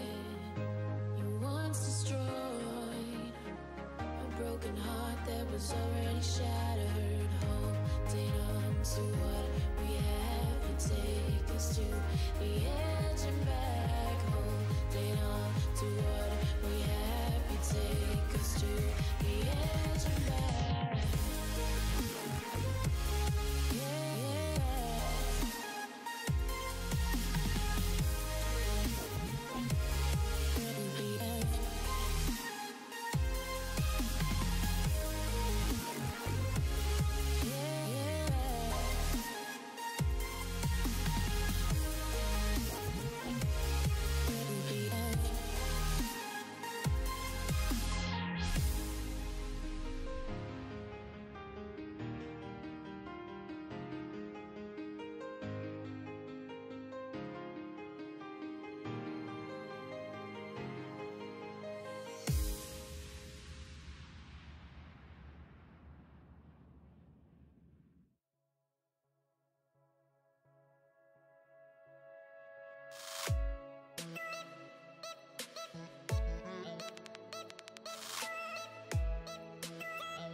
Welcome back, ladies and gents. It is I, Comcast, again on the mic, alongside my sexy voices, Sinbreed's sexy voice. We've got a match of the ages right here. We've got my boy Phaser, i.e. Myth Phaser, on the right on the Odin, and Stoof, Flashpoint Stoof, on the left as the Beastwa. Sinbreed, tell me a little bit about this match here. Well, as I said on some cast before, I like the Nuwa side of this. Yes, because it looks like an aggro Odin here from Phaser. And Nuwa, usually their minions is just a little bit bigger. And you still have that removal spells, as we can see with like Manifold Blade here. And Tusk is coming out as well to play. So I like Stoof's chance here, and I know you're gonna be a little biased towards Phaser, so I'm gonna take my countermanding Stoof in this matchup then. Okay. Well, a little bias. All right. Okay. No, and all, yeah. I'm putting my money on my boy Phaser, but regardless, though, it's a very intense matchup. It's a very tempo-based matchup because I think Aggro Norse probably actually has this because they really have no bad hand. As you see, it's not your standard Aggro Norse. He's got the Emir, he's got the Gladiator, and I mean obviously Gladiator is fairly standard, but I just really with this Ymir, it's gonna get really hard to kill for Beastwall, right? Because besides Dragon King, and are you really gonna Dragon King a Ymir when you need to put that on stone? Well, that is why you have Tuskies and Calamity for. That's basically like their best target, I think, in the Odin list here. And like Phaser knows this Red Tusker is basically dead, just a Crescent Blade. So battling the board here, getting rid of that Tusky with that Gift of Moon, unfortunately does not draw him a card. But like Oh, a second Tusky comes down actually. I'm a little Huge surprised at that. investment. I say a huge investment for a Ratatasker. Effectively, both of Nuwa's fairly big, I guess, early game beasts. However, Phaser top decking the Anzus is a perfect answer. We could see the coin out on Suitor and then spawn that extra two, the extra creep to kill the Tusky. But for the most part, I mean, any play Phaser does, that Tusky's dead. So that's two fairly potent beasts down. And I say potent because Tusky has this really unique ability to, even in the later stages of the game, he can be a pivotal card. Just it's not even the fact that he's a that like per se is a body, but he's a 3-drop stun, and that stuns is one of the strongest mechanics in the game because that inability to attack back and the inability to receive a return damage is a huge profit. Yeah, like we can just like if you played a couple of months ago, you knew like Xiao Feng, like what a card that was. Like it had to be removed straight away, and that's basically what happens when you're stunned. Like you don't get to do anything. And I like the Serta play here, holding the answers. And okay, gonna actually attack with the Surtur here. I thought it was just gonna be playing passive and hope to maybe I, spawn another I uh, yeah. curse Yeah, ward next turn. I would have just held it right there. I don't think the attack was necessary because he's baiting the trade, and I guess he's also baiting the manifold blade. But I mean, at this point, you're struggling for tempo, and I mean, and then Beastwa generally is rocking the Inferno, rocking the Dragon King, able to do 14 damage to your stone in the late game, just straight from hand, and that's something that is extremely volatile. So I'm not sure if I personally would offer up such a clean trade when next turn you can just spawn I call him dude. You can just spawn a dude and then kill the Hobwa, kill the whatever. But obviously, I guess we're not in the player's seat now, are we, Simbreed? No, definitely not. And these guys have deserved to come this far here. Yeah. Actually, I wanted to ask you before he played uh, the Emperor's Prize here. I wouldn't hate if he actually put down the Heboa just as a unit, not using the Warcry, and then using Emperor's Prize to draw that extra card. What do you think about if he did that instead of just Ooh. like making a Crescent Blade instead? It was actually in the set between Leonis and Manchi, where I think it was Manchi who placed down the Aegean Outcast and didn't use his war cry. And I think sometimes, especially as players and stuff, like we get in the mindset where we have to use a war cry. We really don't, and I like that. I think obviously, especially when you only have a Poison's Hydra in hand, I think I would have liked that. I would see that. I would have liked to see that play. I think that was a clever play, especially because while Hobwa's one of the biggest units against this Norse matchup, I don't think that Hobwa is the direct answer in a lot of situations. Like Runestone, yes, you can Hobwa that up, but you want to kill Runestone. You don't want to negate, like you don't want to pause a Runestone. Yeah, because usually they're gonna have some other stuff in their hand to just Yeah. like, okay, I'm gonna put that down plus this guy anyway, so it's not gonna neglect their mana or stop basically hinder their mana that much just because they have so much cheap creatures and gods in their list as well. The top deck Crippling Curse is a delightful treat for Phaser, being able to take out the Hydra and bring Gladiator up if he decides to. But see, like again, I think as players, it's also important to look a couple turns ahead. I'm looking at next turn. Phaser has a fantastic Runestone Ymir output, which is absolutely insane, negating a lot of return damage. But more importantly, way beyond that, even the following turn, he does have this cursed dragon. This cursed dragon is going to be a huge, an enormous feat for Nuwa to kill because when you look at that stat line of 4 or 5, it's not it's not the easiest to kill, right? Yeah, and it's ranged as well, so it's going to trade off with something if he wants, like say, like Okay. let's see, like the sun will come perhaps comes down, but it's going for a trade here with the Gladiator. That's Very weird in my interesting play. I think just you just want to get the Ymir down because again, I mean, I would have if he does choose the Habwa here. If Stoof does choose the Habwa here, he's just gonna be able to kill him next turn right? Just with the charged up Ymir, and that like so I don't think there's actually a very clean play on both sides here. I would like to the crippling curse, but I think Phaser is trying to save that crippling curse for the Sun Wukong, especially, because that is going to be a difficult unit to take down.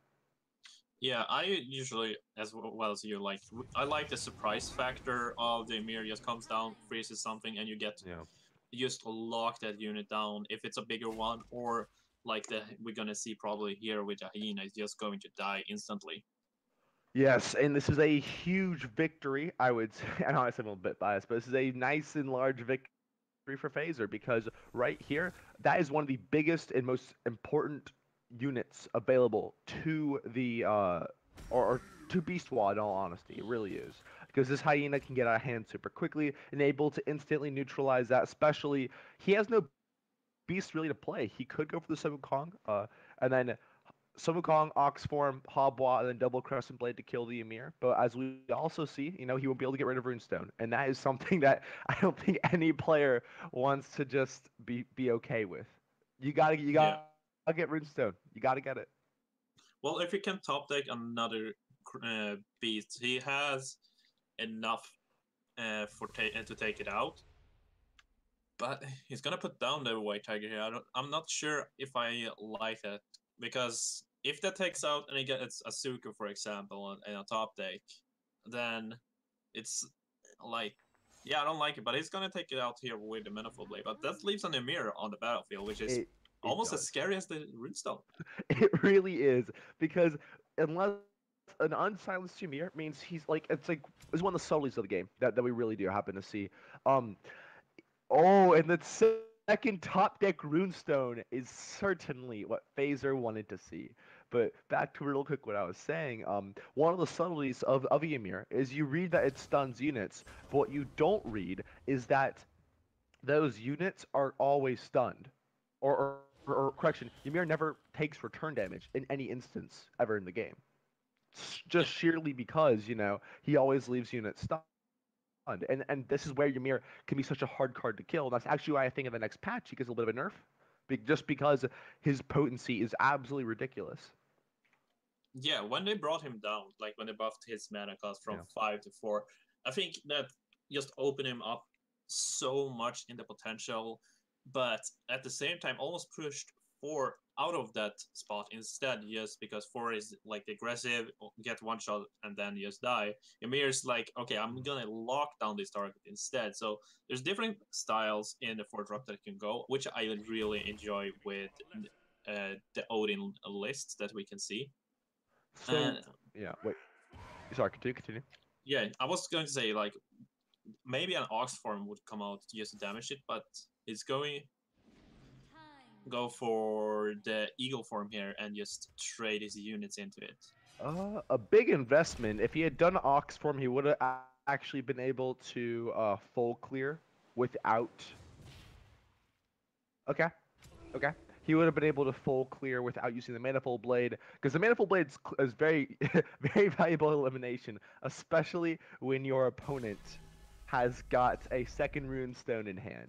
And right now we're gonna see a big, like something that's huge, right? The second crippling curse. So now whatever Stoof does decide to play is gonna get crippling cursed, and that is again that's volatile is dangerous because when we look at Stoof's hand, it's not exactly fantastic. He's got really nothing in it. He's got actually an imp guard, and actually we're gonna see Stoof concede Phaser taking game 1. Wow, that was a fairly intense game. Yeah, I agree. It's just like the 2 aggro list going bashing at each other, and Odin comes out of top.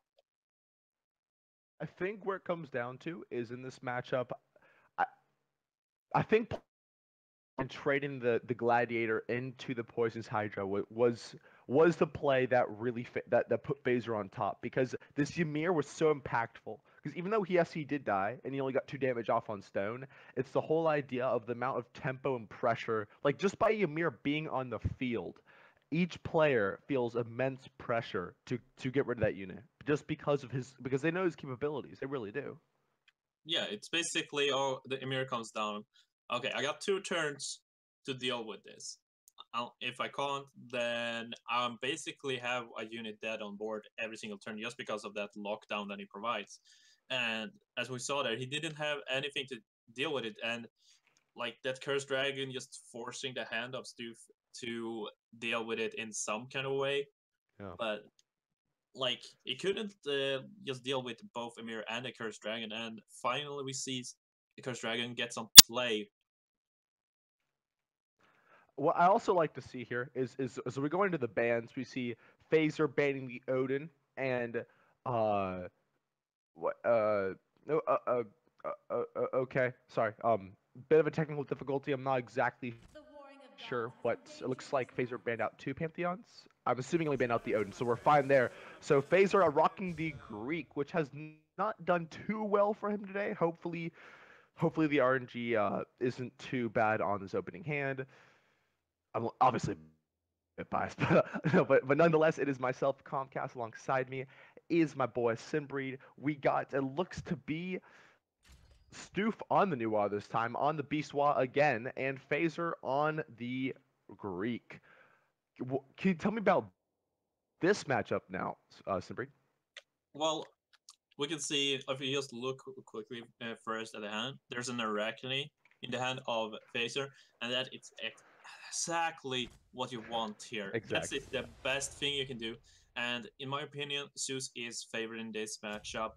I'm not sure if he runs Divine Vengeance or not. If he does, it's even more favored. And he Yeah. gets a follow-up Sula as well in the next turn. Like, this is exactly what you want. And like an Aphrodite to protect them, like, yeah, Stoof has to really, really play out of his mind this game to get a win here, basically, just looking at the opening's hands. Okay, Simbreed, do you Hobwa the Arachne? I think you do. Yeah, I think so as well. Because you have, well, you have Oh, the okay. hyena. Okay. I guess you don't. I guess you don't. The judgment gonna be a very enjoyable tempo swing here. I love this card. Like I think it kills hyenas, it kills white tigers, it kills everything. Now, obviously, a lot we're talking about tempo a lot last game. This game is just sheerly about dealing with Beastwa's tempo. Now, obviously, I've been playing Greek for a very long time on ladder if you guys watch my stream. But regardless, though, this matchup is a very interesting one because Greek really has to hold on, and it can find massive success, just like you were saying. However, if any resource is used a bit too aggressively on the Greek side, it can turn the other way around and make Beastwa in a very favorable position. Yeah, definitely. But like Phaser, like I feel like he has enough experience, been playing for a long Yeah. time. He should know how to pace this, and I wouldn't be too surprised if like a Judgment used the mana potion. Or actually, he's just gonna go for a trade here, opening up the. A fantastic spider spawn coming out. Uh, he's still gonna Baser has reservations because that Imp Guard is such a unit. I'm not sure if I would have made that play, just sheerly because now Imp Guard's gonna get an incredible value by killing the Arachne for free and taking 0 return damage. And this is why Imp Guard is again one of the strongest 3 drops available. However, that judgment can come down and wreak havoc onto the hyena, especially when you've got Nemesis on board as well. So Phaser actually has a pretty good turn 4 and turn 5 lined up. If he chooses to Nemesis the Imp Guard and then go for the Judgment on the Hyena, he'll be able to buff Scylla next turn and take out the Imp Guard, which is a possibility. Especially when you take a look at Stoof's hand. He only has a Hobwa, a Harpy, and a Sun Wukong. This is not Yeah. the hand you want as a Beastball player.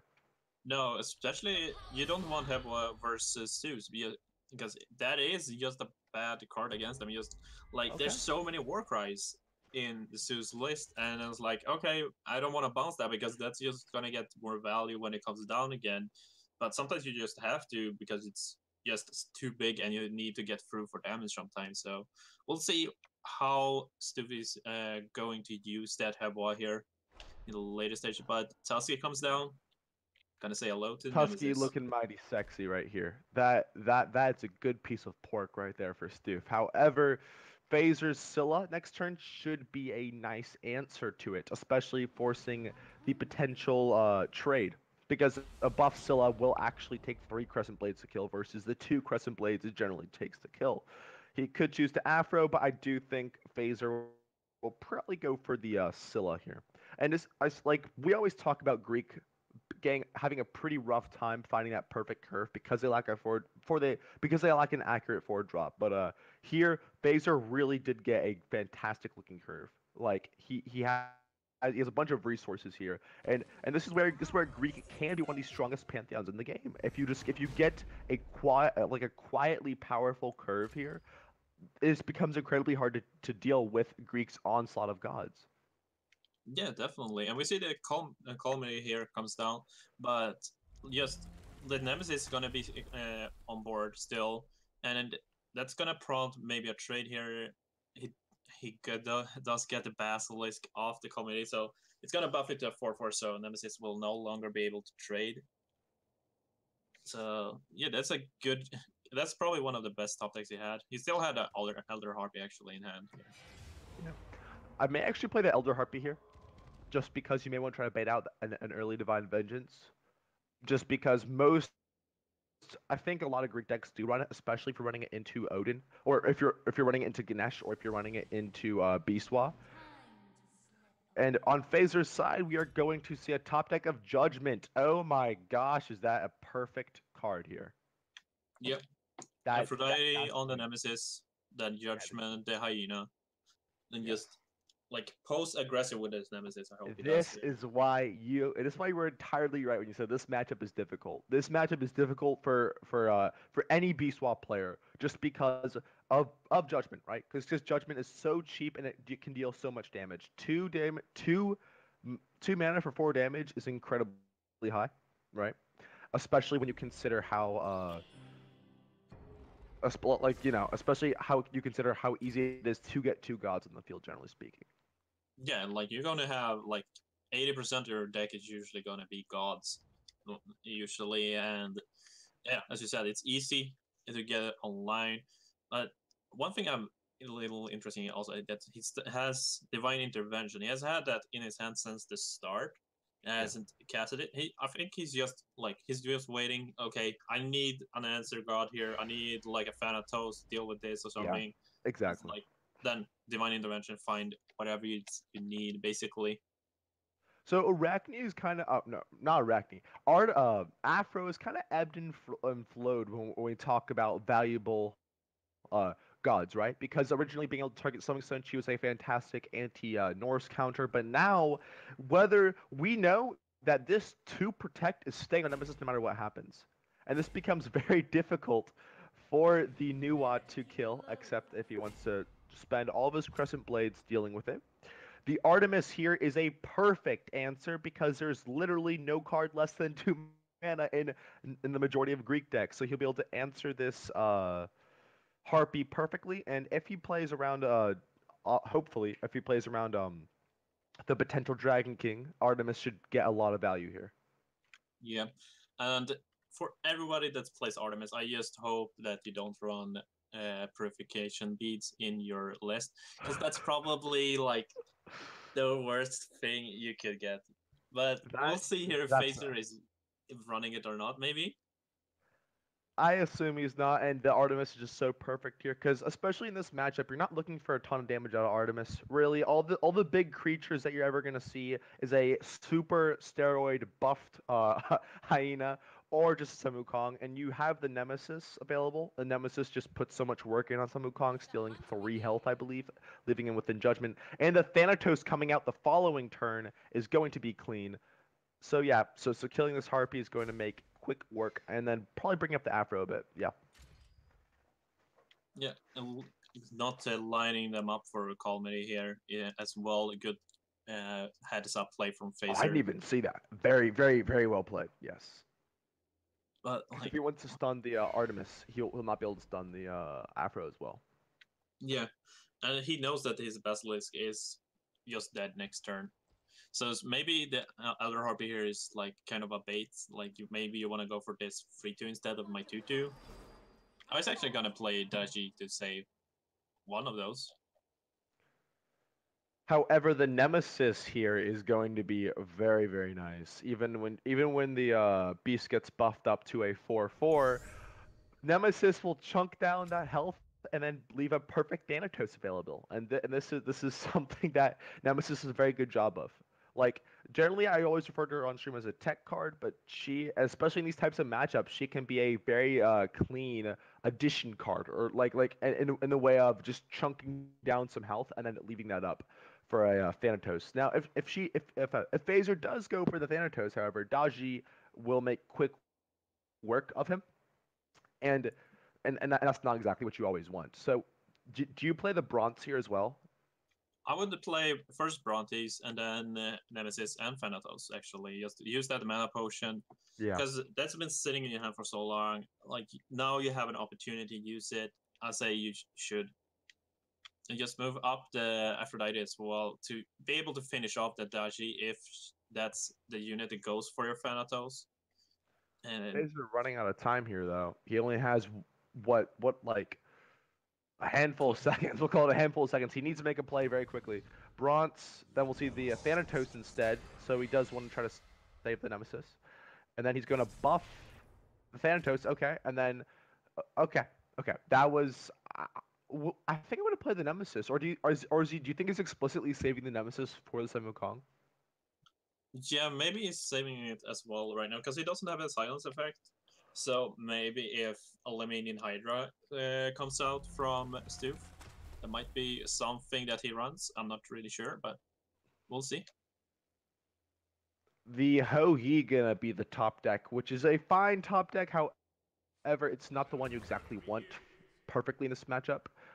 Eagle form being a nice way to get rid of any threats. He'll be sending Daji most likely into the Artemis, getting a free trade, and then running his Basilic into the uh, Afro here. I would think you go. Well, you haven't seen any Athenas yet, so I would be probably good just go for a Brontes, just get a clear trade and not get blown Yeah. out.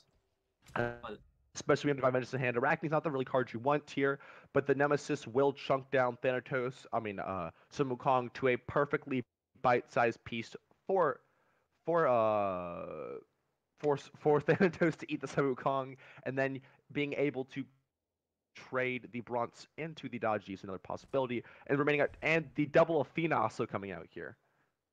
That's Yeah. clean. I like the double Athena. Yeah.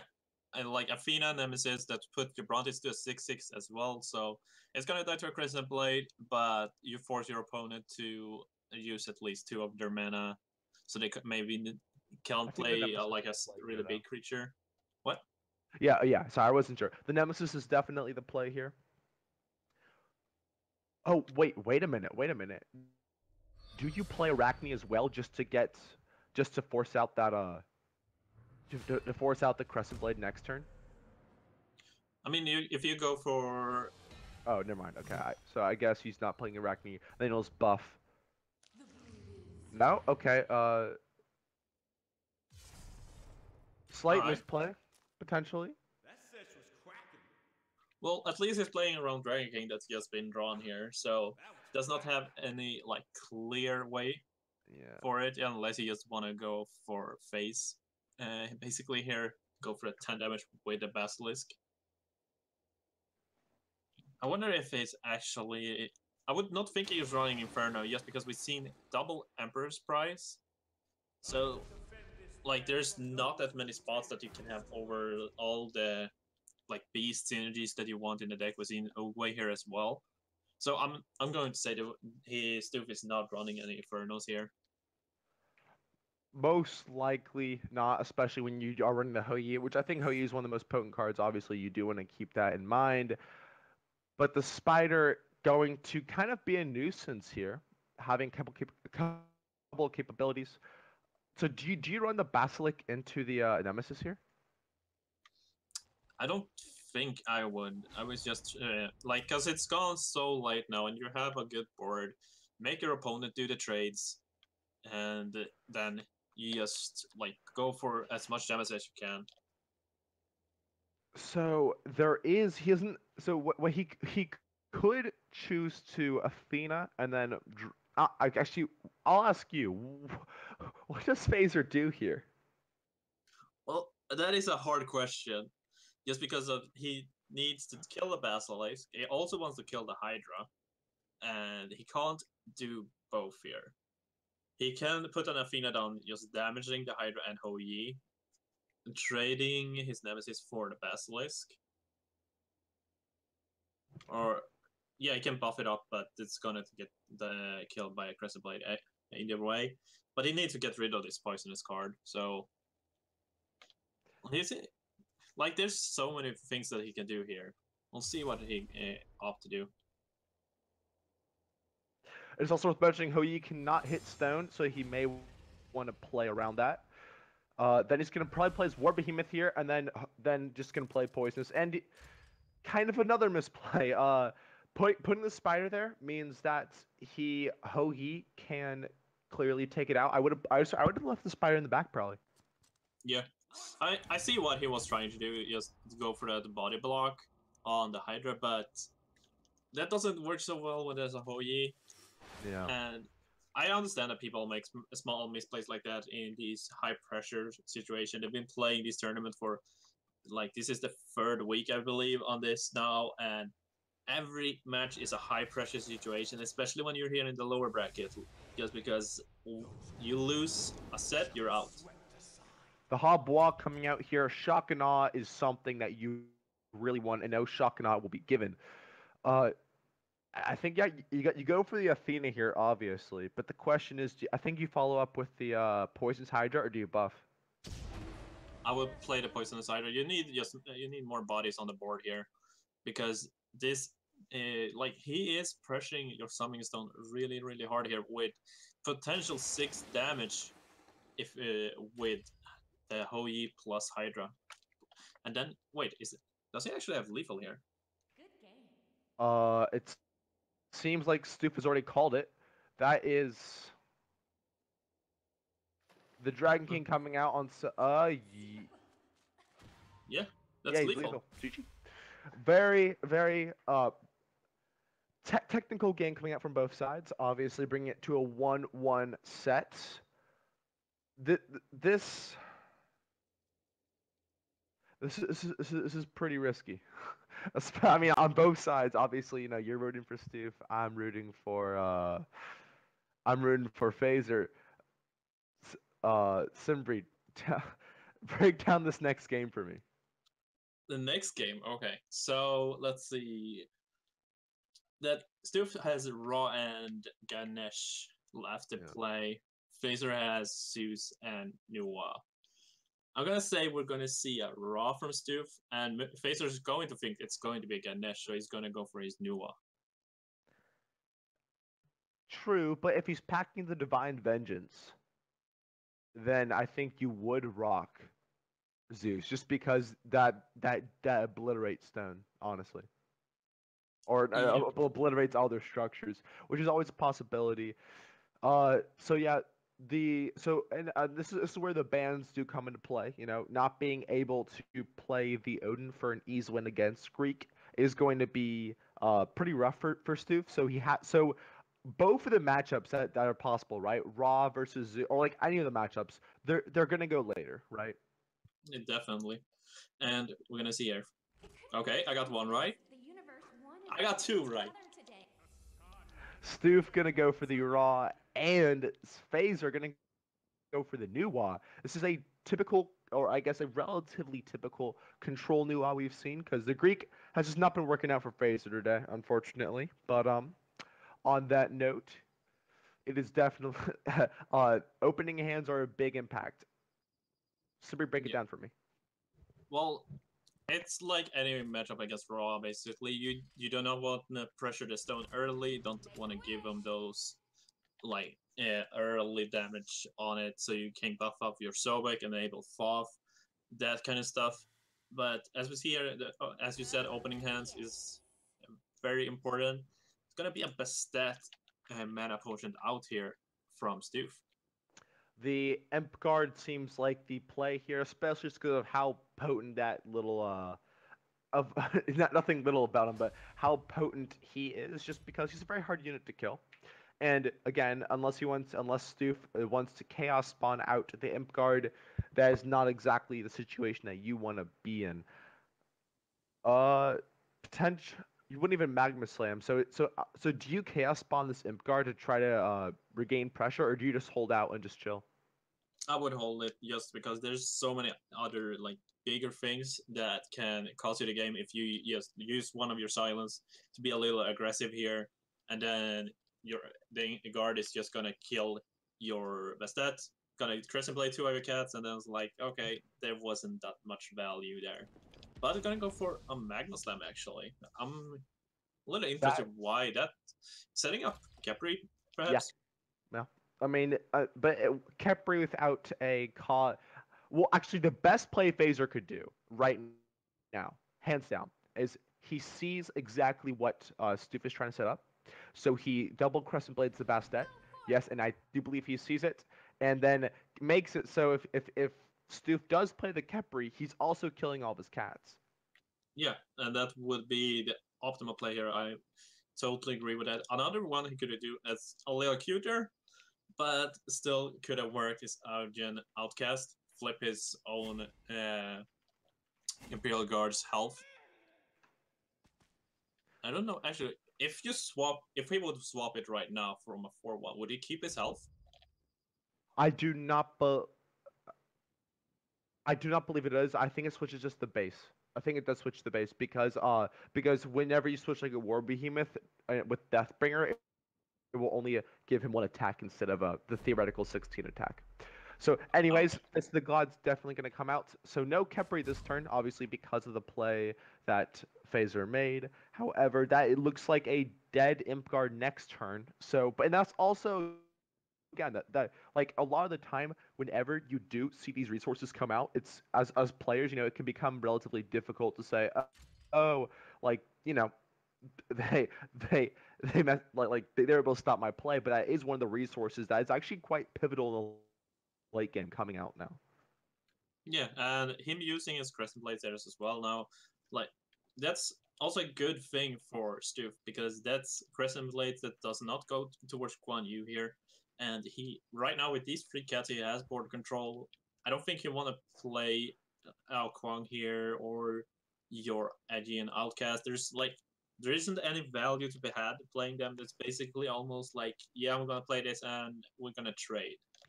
Yeah, I will say Phaser's hand not looking too sharp here. He could go for the Aegean Outcast and onto his own Imp Guard trying to force out double cats. That's a possibility. But for the most part, it's not exactly the cleanest of plays here. But I mean, looking over at Stoof's hand though, he does have the Geb. But he doesn't really have any like. Generally, at this point, you're looking for the Sobek. Am I right? Yeah, definitely. So like, and like when he was using a Magma Slam, like one thing that you can do with Magma Slam is to go for your own uh, summoning stone Stone. as Yeah. well. So in the late game, like right or in the mid game rather, like we are now, if you still had that in his hand, he could have gone for it and just set up some FOF plus Capri combos in the few turns coming here. But I think you just go for just Sunder the Akwang and then trade all the cats into it, because it's a big minion on the board and you just want to get rid of it as fast as you can, basically. We're gonna see the Khepri and then so Khepri here come out eliminating the Ao Kuang for and that's pretty actually that's pretty bad for Phaser. However, uh, the Poison's Hydra is gonna put in work here. It's a nice pickup unless he does want to Aegean and then Crescent Blade, but I think you want to save the Aegean for your Thoths in all honesty. Yeah, like your Hydra here is going to trade favorably anyway for against this Capri, so just getting something on the board. The thing is here, I do not believe Stoof is going to cast this poisonous. I think he's very happy to take those 4 damage, enable his FOFs that is in hand right now. And that also turns on Focus Blast plus FOF combo if you want to go there for that one as well. I think again one of the scariest things for for a lot of for a lot of players, right, is when your opponent is just taking their time and they have so many options. Because like sometimes you can just feel when your opponent has all the cards they need, and in this case, the Focus Blast is an answer. The uh, the Geb's an answer. You could even run like Thoth. Like the point is you have a really great board. Now the only option really here is that when you take a look at Phaser's hand, he has a lot too. He has a lot of these late game cards, and he was able to hold on fairly well into this late game matchup. The Guan Yu could be a potential here, or actually, I think the Calamity is just the exact top deck you need, right, Simbreed? Yeah, definitely here. Lining both of them up as well, making it real easy for him to do that. And then the Hydra is going to be in range, but she's just going to take them out, both of them right now instead here. I see that. I see So that.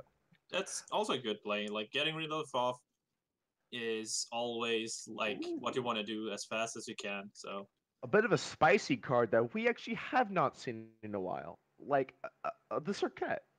Simbreed. Why? yeah. Why is Stu fronting Circuit? Well, I'm not sure actually. Just because like he didn't, or actually he did ban out Hindu. Okay, so Circuit is really bad against Hindu. So that was my concern. But yeah, in this Yeah. match, I think it's going to be really good. Just because, as we saw in the hand of Phaser there, like he has a lot of big impactful cards. And Circuit is also one of the ways to deal with a Leminian Hydra if it's the only thing on the board. You just run it into it, poison it, and it dies next turn. Do you Calamity here? And then just Gladiator, and then like spell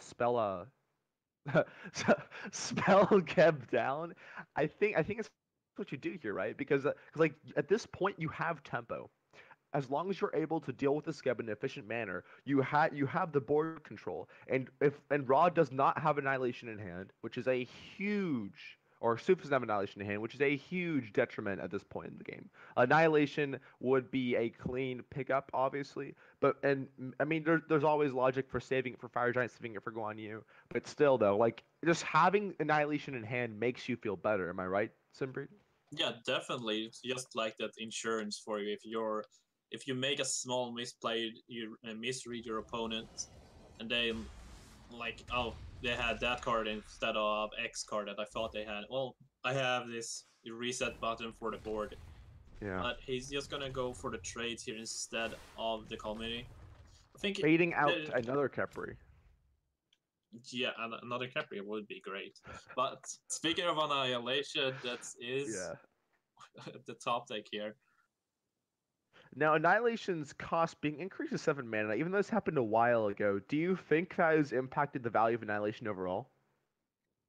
Well, no, not in the value, I would say. It's just that you're giving the aggressive decks like a little more, like one extra turn to finish off the Egyptian decks, and for the Mayan decks as well that had the same change to their Blight.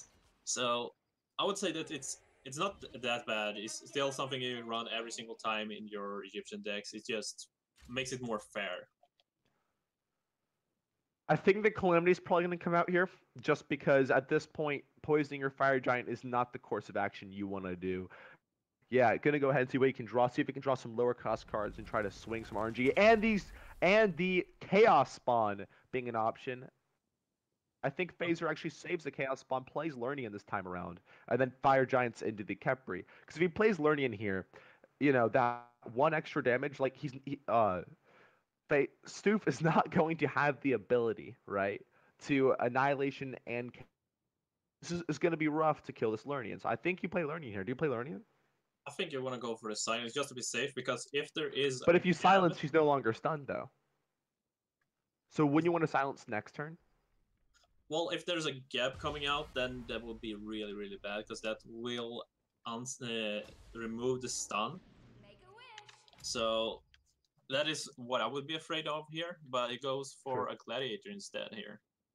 Gladiator gonna be able to probably reduce that RNG if he does choose to go for the XYZ next turn. However, The annihilation is always a possibility here, being able to kind of drown out some of this aggression on Phaser's end. However, when you take a look at Phaser's hand, this Lernian's looking mighty fine.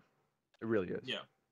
Just So because even though the Chaos Spawn's a possibility, it's still it's still a rough one, and the annihilation is gonna come out. I do not like this annihilation, to be honest. Here, I think it's a little premature. You still have 6.5 health on your summoning stone. I think you can hold it for maybe 1 to 2 more turns here, because like you only kill a gladiator. You could have done that in next turn if you wanted to with a Capri plus Focus Blast. I think you just want to put down a Sobek and try to get a Sobek rolling here, basically, and just kill the Fire Giant maybe with that, or get unlucky with the Circuit. Phaser has a ton of clean plays here. I think the best one is you Chaos Spawn the Circuit, you play Gladiator, or you could just yeah. Chaos Spawn Gladiator, kill Circuit, and then get 5 damage on the Summoning Stone. And then at this point, your opponent's out of Annihilation, so feel free to flood the board, Or you could even out Kwang. Like this is where we're talking about one of the scariest options is when Raw has answers, but we never mentioned when Nuwa has answers. Nuwa having answers is just as volatile in a lot of cases. Yeah, and we see here like if he have said his annihilation, he could have gotten damage off on the Kwang as well. Now he has Yeah. a 4/5 Kwang plus the 5/3 Fire Giant in play. Like he didn't accomplish much last turn. Just you 7 mana Really kill a 4/4. And I mean, this may come off the wrong way, but sometimes when you're in these high pressure situations, you do have a tendency to choke. You have a tendency to kind of jump the gun. You get a bit jumpy, and sometimes and we see players who win again and again and again have the tendency of just taking things slow, saying, you know what, I don't need to do this. I can hold this. I'm perfectly fine. The Guan Yu probably the likely answer to these soon to be pretty fairly buffed Sobeks. Yeah, but there is a Guan. Yeah, as you said, Guan Yu plus the Crescent Blade from egg powered from our Kwang here coming up probably in the next turn here. Yeah. It's gonna probably do Kwang short also work. Wait, so will that damage? Okay, so Guan Yu, we we over here we have to do some math, but projection will be a very clean answer as well. I like the Guan Yu here. I like the Guan Yu to get 4 damage off on stone, execute. He's already played Annihilation. He's 1 card in hand. I think this is the time you play Guan Yu. You just set up that board pressure. Say, hey, if you want to execute, go ahead, but you have to kill my 2/5 instead of my 4/5. Yeah, and also if there's a silence effect, you want to use it on Guan Yu, and that opens up the possibility for your remaining Hydra to just take over this game and carry you to victory as well. Definitely, yeah. There's a ton of options, and I will say the board wasn't always this way. I feel like earlier in the game, Stoof had complete pressure, but it was that annihilation turn like we were talking about when. Or actually no, I think it's really the Thoth turn. The Thoth turn, it's just like generally speaking, you can always attribute like some amount of loss to a certain play. However, FaZe are gonna take the I guess the more conservative route in this case, going to ensure that his Guan Yu is not used and just gonna get 4 damage off on stone. And let's see if Stoof has any answer to this. Well, he draws the execute, so I think that is the best top deck for him there. Just he needs to get rid of that Kwang. Like it's such a huge clock on his summoning stone here. When he has only 1 card in hand, well, Phaser is sitting on 5 right now. I think you play the Lerdian here and saying, you know what, if you top deck execute, you top deck execute. There's nothing more that can happen. Then he's gonna move his Chaos Spawn up. So this is looking like lethal unless Stoof can find an answer. He does also have the Chaos Spawn for the Lernian and the Thoth. However, that's not going to be enough damage to effectively eliminate the Lernian. And then, especially when you look at like the Guan Yu again in hand. Guan Yu's such a threatening card, isn't he, Simbreed? Yeah, definitely, and especially when you're ahead like this, you're forcing your opponent to put whatever they draw. They need to put it on the battlefield, even if it's a bad one. Like Thoth here, you can't get that much value. You're gonna shoot once on the Hydra here after you silence it, and I believe the Outcast is probably well. The Outcast can kill actually Thoth here this turn if he wants to, or he can trade his Chaos Spawns and do 5 more damage to the Summoning Stone.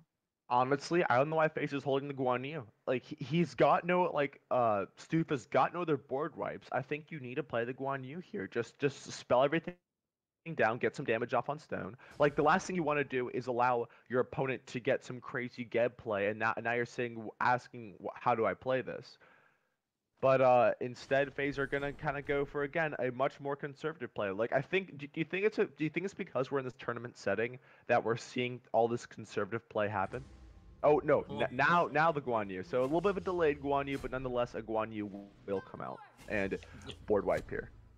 I think that you and me were both looking at this to get most value, and then Yeah. we have Phaser is like calm and collected, looks at all the things. Okay, I can play my gladiator. That opens up me to get that extra custom play for my Guan Yu, a full clear instead of as we were talking like just going for killing one of the units. Speaking of tournament jitters, I guess to us casters, we're like, like this has been a very heated set, and obviously, the victor is in fact Phaser. So Stoof playing expertly. Unfortunately, his raw just not being enough to out tempo the control Nuwa. And Phaser gonna move on. Stoof gonna kind of fall off here. But Simber, give me a recap of that set. Well, first of all, I just want to say that I think it's kind of lucky for True, Fraser true. there that there wasn't any aggressive list against his Nova because his hand from the start was like all his big drops. Yes, It's like that was rough. That was very very rough. But thankfully, just this is where it does come down to the matchup. The matchups do impact how you play, and they also can aid or harm your early game or late game hand. definitely. But as we saw that, like also the annihilation was kind of pushed by Stu. If you hold it, I don't know if it would change the game. I don't think so, just because if we're looking at the hand of Phaser there, he had everything that he wanted in that late game. So, I mean, it was just a good set. Like every set we've seen so far today is like these top 16. It's like they're all bringing their best game. I think they're played in any tournament so far. Yes, and this has just been super clean play, and this is why I love this setting because you have all these players like I guess you would almost say it's like no BS. All these players are here because they've performed in the past, and most importantly, they're here. They want this last HRX ticket. Obviously, yeah, like I just said earlier, FaZe are moving on, and we'll stick. I think we've one more set to cast here, so stick around, guys. We'll be right back.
this love that you never started. You once destroyed a broken heart that was already shattered. Holding on to what we have, you take us to the edge and back. Holding on to what we have, you take us to the edge and back.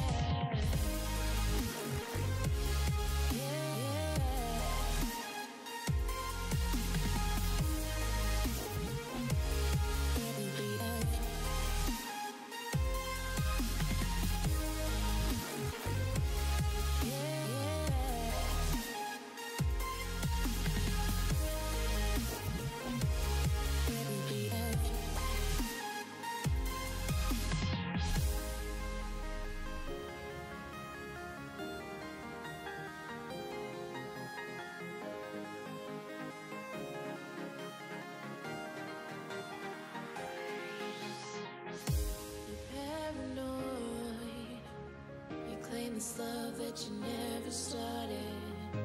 You once destroyed a broken heart that was already shattered. Holding on to what we have, you take us to the edge and back. Holding on to what we have, you take us to the edge and back.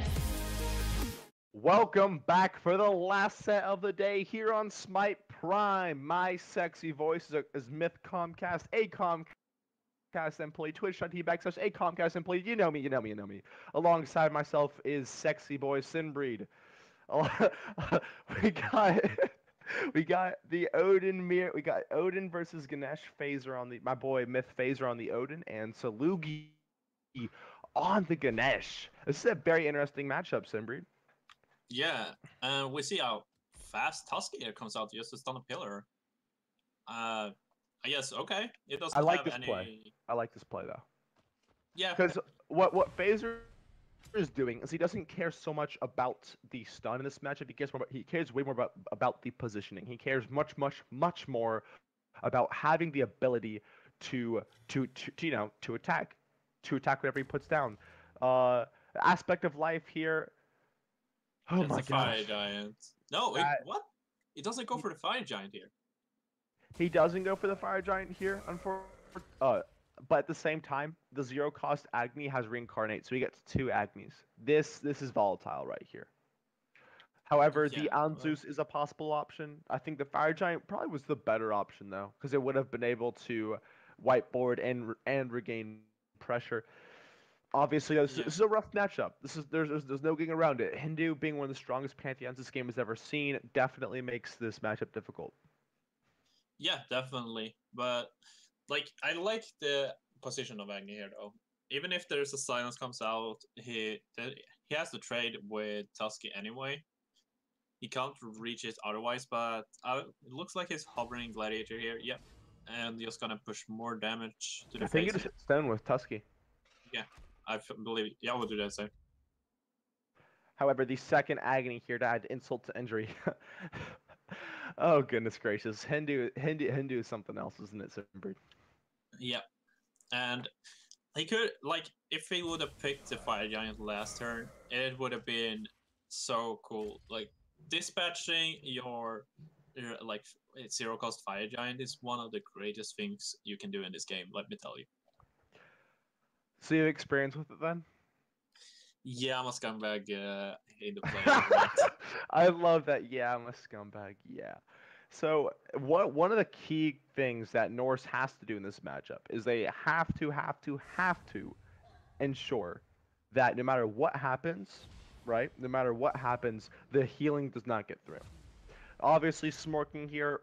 And I love this counterplay into Kali. Kali's not able to do this. So recall effect is possible, but there's nothing on this board you want to recall. There's no unit on this board you want to recall here. And that's something that I guess Phaser is happy about, isn't he? Yeah, and also with this Venator on the board as well, his Ravana here is not that impactful. It's really going to die if it's just getting range of the Venator here. So I think maybe you move up your Agni. Because he can't play tier 2 Agni. I No, called tier 2 a reincarnated Agni.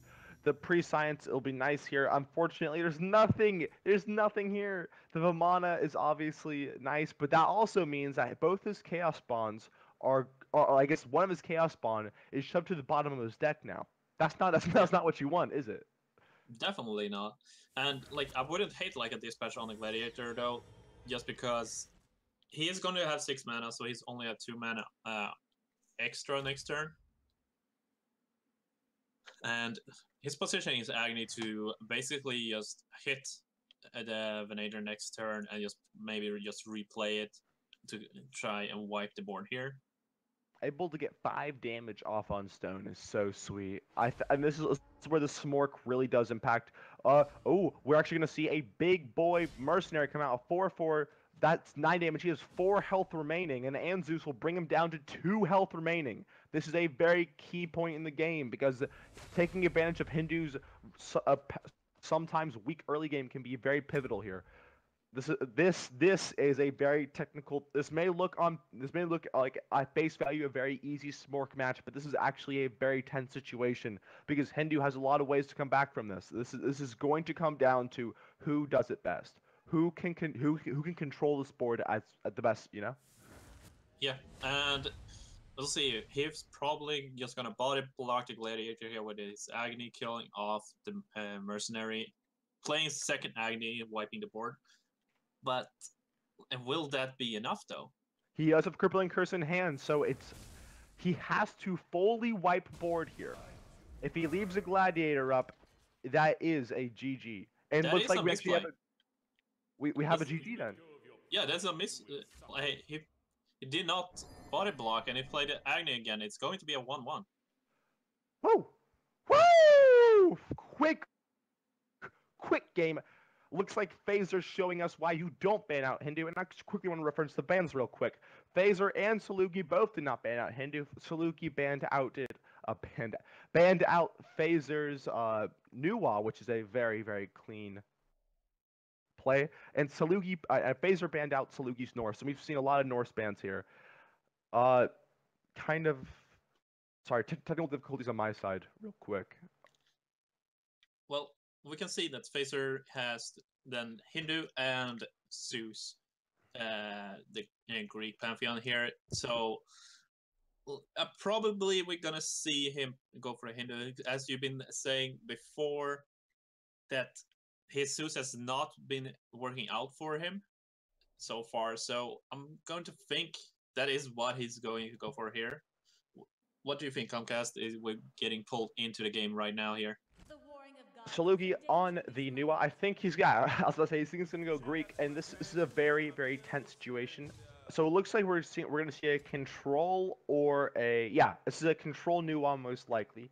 So this will get in relatively intense because the control Nuwa matchup for Greek is very weird because we know that Phaser is probably not running Nike, and Nike just absolutely decimates this matchup. Unfortunately, not running it means that Phaser is going to have to primarily play around Guan Yu. Guan Yu is the biggest factory to play around. However, he did not necessarily get a good turn 2 drop, but he does have a coined out Poisonous Hydra for the turn 3 drop. Yeah, well, there is going to be a Hou-Yi coming down here, so that's rough. This is like the optimal start for any Nuwa player. A Hou-Yi as fast as you can is guaranteed damage on whatever that Phaser can play here. Being able to coin out Poisonous will still put a dent in this Nuwa. Actually, no, you do not want to do that because all Hou-Yi has to do is hit stone. Well, no, I take it back. He would take 4 damage, but he still loses all pressure. This is the reason why we see Hou-Yi being such a strong turn 2, just sheerly because his ability to control the stone via that 2 damage. It's insane. Well, what he can do actually is play Scylla, get it out of the way from the summoning stone, forcing Hou-Yi to move up, and go for a 1-shot plus Thanatos next turn. It might be something that he's looking at here. I think you have to run Scylla into you run Scylla into Hou-Yi because Chinese has no healing, and then from there, or I guess you can go for Nemesis, and then he's gonna actually buff up Nemesis, forcing the Crescent Blade. a clean play here, because what Phaser's trying to do is he's trying to at this point manipulate the his opponent's turn, right? So here we're gonna see okay, Crescent Blade gonna come out via the Gladiator. However, the Thanatos pickup is a nice addition to his already Thanatos in hand. He will be able to take out the Hou-Yi this turn. Just Hou-Yi provides so much tempo, and this is a very good start for Salugi. Definitely, but at the same time here, probably the Gladiator is just gonna hit the Thanatos, and Phaser is just gonna put down another Thanatos next turn here. So he's not like in a bad spot per se, because he has the War Behemoth, he has a Poisonous Hydra. That's really good now in the mid game, and he has the late game with Artemis. So I think he's pretty fine here, just based on his hand though. I mean, however, when you look at Salugi's hand, it's not looking too fine because he has so many answers. He has the projection. He has a lot of his big late game drops. I think we're going to see a game 3 here. I love my boy Phaser, but this is a fantastic hand starting off from Salugi. Definitely, it looks like a projection is gonna come out here on the Thanatos. This is rough for a Phaser. This is rough. Being able to come back from this is going to, and it's going to be very difficult. I was going to say because Greek requires at 10 mana, Greek is so good, or even at 9 mana, it's good because for example, you could Scylla buff, hit Gladiator, and then go for the Thanatos. Greek has a lot of these combos, but unfortunately, they really can't pull them off in the early game, which is why we see this being so rough. However, I think War Behemoth is going to be an answer. No, Poison's Hydra is going to be the answer, attempting a bait and stats remover. Yeah, I was thinking at the same lines of play as you there, with going for the War Behemoth. If it would be taken out, at least you're drawing some cards. Like, at least you're drawing 2 cards from it at that point. So, I'm a little surprised, actually, that he went for the Poisonous Hydra there. I think the Poisonous Hydra is rough, right? But at this point, this game is not looking too well for Phasey Boy here. I mean, obviously, you can play the War Behemoth, but then at that point, if your opponent has a Chaos Spawn or a Recall effect, I think he was trying to play around the Hautbois there, because if his opponent Hautbois because if he were to play War Behemoth, he could just Hautbois it, and then he would not be in a good spot at all. Yeah. Gladiator is just such a potent card in this Chinese Pantheon. Yeah, but I think the same goes for if you put the Poisonous Hydra down, you're still not using your mana that efficiently anyway. You just give him a card that's gonna hurt his Summoning Stone a little bit. But at this point, he doesn't really care about that, just because he is the one that has the pressure on you. So you have to force your opponent to deal with your stuff and hope that you have some trades lined up, or can get some value from that creature. The double Arachnid pickup here is not what you want as well, Simbreed. This is unfortunately, this is a GG. I'd expect an F6 probably coming out here, because there's really no way, unless he was able to actually. Artemis could be a possibility, but like I was saying, it's so unlikely at this point. Phaser unfortunately going to, I say unfortunately because he's my boy, but regardless, Phaser losing game 2, and Salugi bringing up the set to a 1-1. Wow. Of course, our last set has to be the fastest set, Simbreed. What is this logic? Well, let's hope for a Hindu versus Hindu then. That's gonna be a long one for us. Yes, Hindu v Hindu is always fun, but in terms of what's available for each player, we see Salugi's Hindu is available. His Chinese is not available, which is a huge, huge situation, because as we see here, Phaser does have the Norse.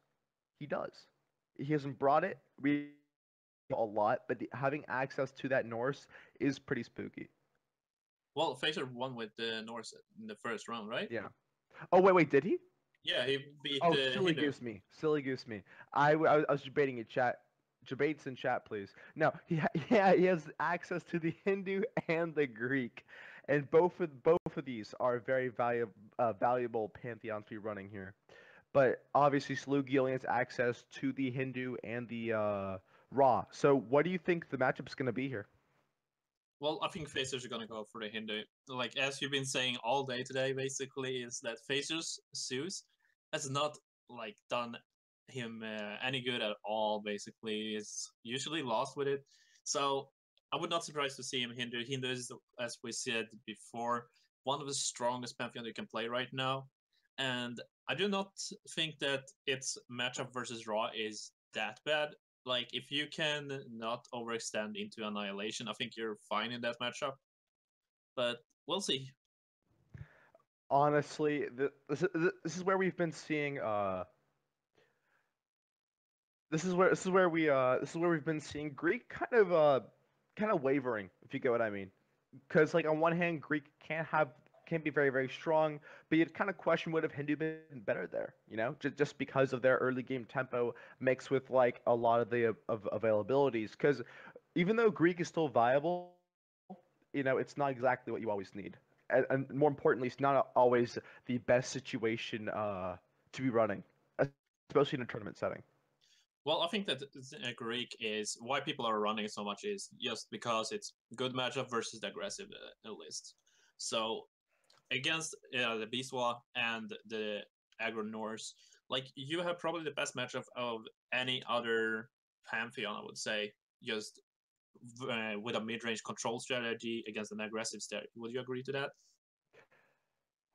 I'm not exactly sure. I mean, it's just because Greek, at the end of the day, Greek has no real four drop, and that's so pivotal. So they can lose even in favored matchups just because that four drop just goes unanswered.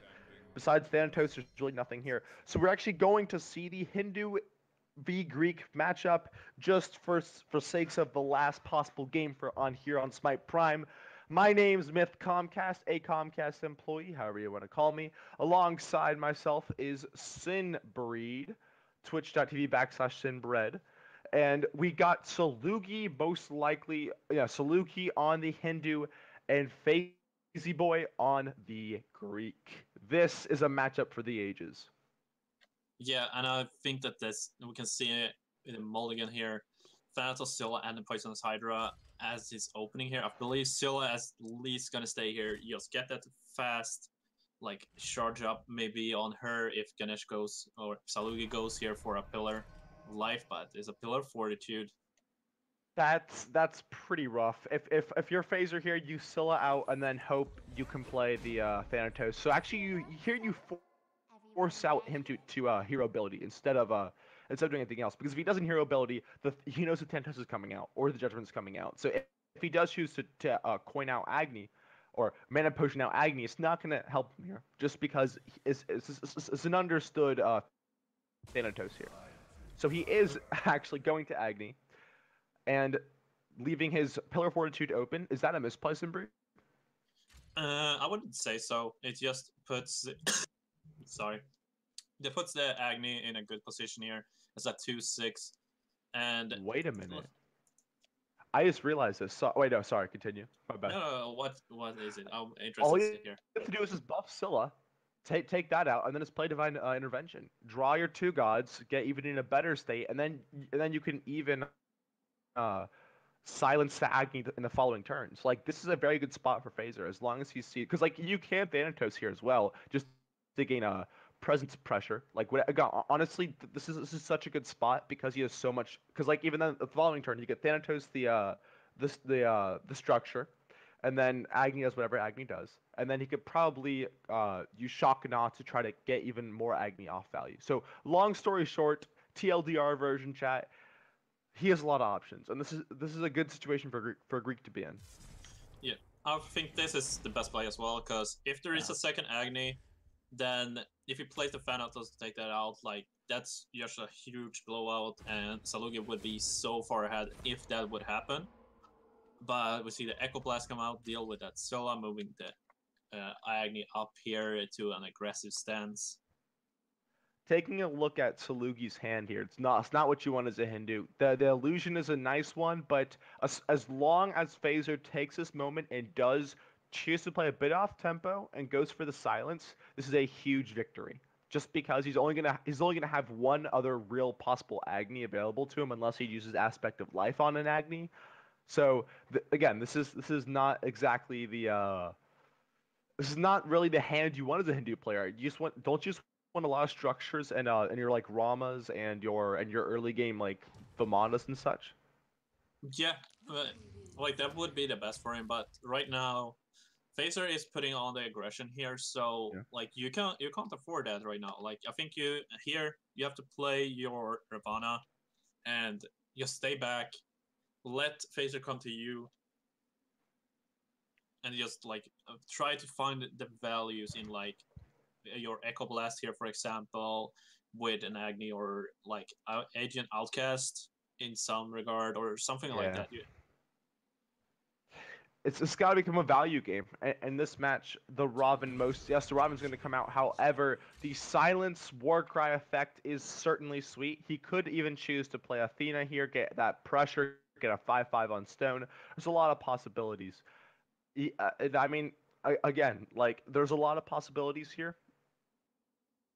Like, I Yeah. said that because I'm trying to emphasize just how many possibilities. Just because this is literally an ideal Greek hand.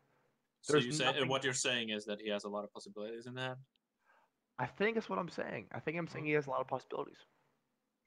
Yeah, well, the thing is that if he goes for say an Athena here or something like that, like he's just That's an gonna Athena, destroy yeah. that Athena. Like this is setting up for a Thanatos next turn on Nirvana, but I mean he can just copy that right now with his illusion here. I wouldn't hate that. Yeah. But what he could also do is he could also shock Kana with Athena. This is why Athena is absolutely insane. Because if you could put so much pressure, because you can silence a target and then you activate that 2 extra damage, and that's just absolutely extremely potent, especially in this type of matchup. Because what Phaser is doing, to those of you who don't know, is Hindu has a tendency, as if they can just dig their heels in, they can win the game. But by putting this pressure on the stone, he's not allowing Hindu to dig their heels in. If they play any structure, the structure is instantly dead. There's no values coming from it, and this is where Greek can do this, whereas other pantheons really can't sometimes. Yeah, definitely agree with that. But we can see here, I think what he wants to do is move Agni up one step and use Ivana to kill the Athena, play his Pillar of Earth. He's gonna go for the Brute instead here. Interesting that it lets his Agni get killed here. Oh, okay, Okay. okay. Interesting play, interesting play. However, the second Athena in hand does seem like quite the answering mechanism here. Having 2 Athenas inside your stone is not something you exactly want to be in. The Thanatos is a possibility. He could Thanatos Shakina Yeah, the Thanatos, yeah. Agni, Shock and Ravana, and execute that as well. And he has a Yeah. big lead, I would say here. Actually, I like that play the best probably. I was gonna yeah, and FaZe Boys sees it, and this is a clean play coming off, able to attain complete pressure. Look at Salugi's hand. There's really nothing here for him. The Agni is obviously a possibility, but that Agni is not gonna Agni is very good against a lot of pantheons, but Greek is not particularly one of the pantheons is very strong against, is it, Simbri? Or at least in my opinion. What's your opinion, Simbri? Yeah, I definitely agree. Like the one thing you have against when you play Ganesh into Greek is the Kali. If you can get a Kali running, get those like illusions on her, get extra Kalis in your hand, like that, then it's great. But when they play like Phaser are doing here, like putting pressure, making Athena free here, for example, is just like shutting down if there was a Kali here, and just Yeah. playing it. It's just playing this game so well. He really is, and obviously, obviously it may sound like I'm a bit biased when I say that, but I mean in all honesty, Phaser's playing this extremely cautiously. Phaser came in with a game plan and he's executing it perfectly. Because even though we've seen Hindu be this absolute beast of a monster to deal with, it's not looking like too much of a monster right now. It's looking like it's getting actually manhandled by Greek. And here's the funny part: Greek didn't even have a turn 1 start, and that is unfortunate. That is not what you want. The the judgment is a pretty rough pickup on Phaser's side. Ouch. Ouch, Well, Sinbreed, going ouch. for the stone here instead of trying to protect his Artemis, that is an interesting play. Akali here will be an issue. However, Shock and Awe is also an issue, and that will eliminate the Kali entirely. That's again, that's pretty brutal. So what he can actually do is he could choose to kill the heal, or he can just choose to kill the 4-1 with his Athena, and that's obviously the play here. So he's gonna drop Athena, get 2 damage off, silence Akali, get another 2 damage off on stone, total of 4 damage. I mean, if I'm It's looking Salugi, like I would Phaser's be got like, this. yeah, I would be like, come on, man. Everything that Salugi is doing, like, Phaser is just like, yeah, that's fine. Let me just kill that in the next turn. It's like, I'll take that. has every answer. Every answer, indeed. Obviously, I mean, while it's certainly fun to see a strong Pantheon not perform to its nice expectations, that double heal though is certainly an issue. The Nemesis is a nice pickup potentially, slicing down that Vimana slicing down Vimana to bite size. However, I do think the Poison's Hydra is going to come out this turn, just applying even more tempo pressure, saying, hey, if you want to play your 2/5 mana spells, you can't do that. You know, there's a lot of possibilities here. But and this is where these heal pillars really do add up when you're playing Hindu. Yeah, I'm actually thinking here, is there a way for him to turn into something that may be lethal in 2 turns with the Aegean Outcast here?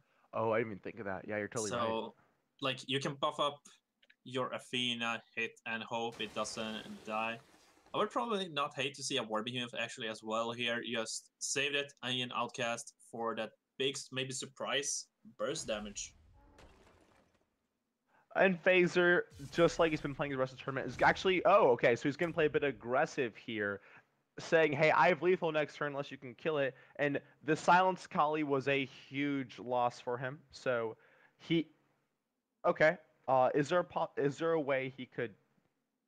I mean, actually, I would have put the Aegean Outcast 1 tile farther, but you know, to each their own. Agni is not an answer. Well, that would be a bad play, just because of this. Vamana would take out both the. I didn't see that. Yeah, no, Yeah. you're totally right. You're totally right. I forgot about that. Yeah. It goes to show my play versus Hindu experience. But yes, yeah, that was not a misplay. That was a very good play. So he has to actually, but he has to run both of these guys, both the dudes, into Athena to get value, and then if he trades there. However, Pre-Science will help him out here, but he's 1 mana off that Fire Giant, and Dispatch here is not going to be able to. Well, he can. He kills the Hydra, Aegean Outcast, the Athena here, trades, and then use the Echo Blast, yeah. So he's not out of it just yet. He's not. However, Nemesis Thanatos is a pretty nasty combo he can do here to help him out significantly, getting him some presence pressure. However, that we do know the Fire Giant's coming out the following turn, so and Phaser knows that as well, and that's something that I love about Hand of the Gods is the discover mechanic, and just how you can see what your opponent draws, and you can actually have a chance to play around it. Yeah, but I think I would have go for the same line of play as you. Just force that Fire Giant out, move up with your Aegean Outcast, like force it to body block it, and just go from there. Basically, I would say. Yeah, I mean, it is also worth mentioning that Phaser does have the second Artemis, and the second Artemis can in fact draw like a Fire Giant or some big unit like that. Because it's always, I do find Greek can be pretty difficult in terms of ending games. Like they can have a pretty difficult time sometimes. Choosing to buff the Nemesis, ensuring that his damage is not all concentrated in one fact. This is not a situation you want to be in for or it's not a situation you want to be in if you're Salugi right now, because the Fire Giant can take out the Nemesis, but it will not be able to take out the Thanatos as well. And then even with an additional heal pillar, I think Phaser will still have lethal. Well, let's see here. He can If he puts Fire make a Giant in the middle fire tile, engine. I think, right? Well, it all depends if you want to go for the Aegean Outcast or does he Oh, want to go true. for a Nemesis here. Because the Nemesis is going to get bigger next turn, basically, than Aegean Outcast, So, but... so it's guaranteed he heals up for 2, right? So no matter what happens, he's at 8 health next turn. Yeah. So then at that point, yeah. So you put Fire Giant there, and then you take out the Aegean Outcast.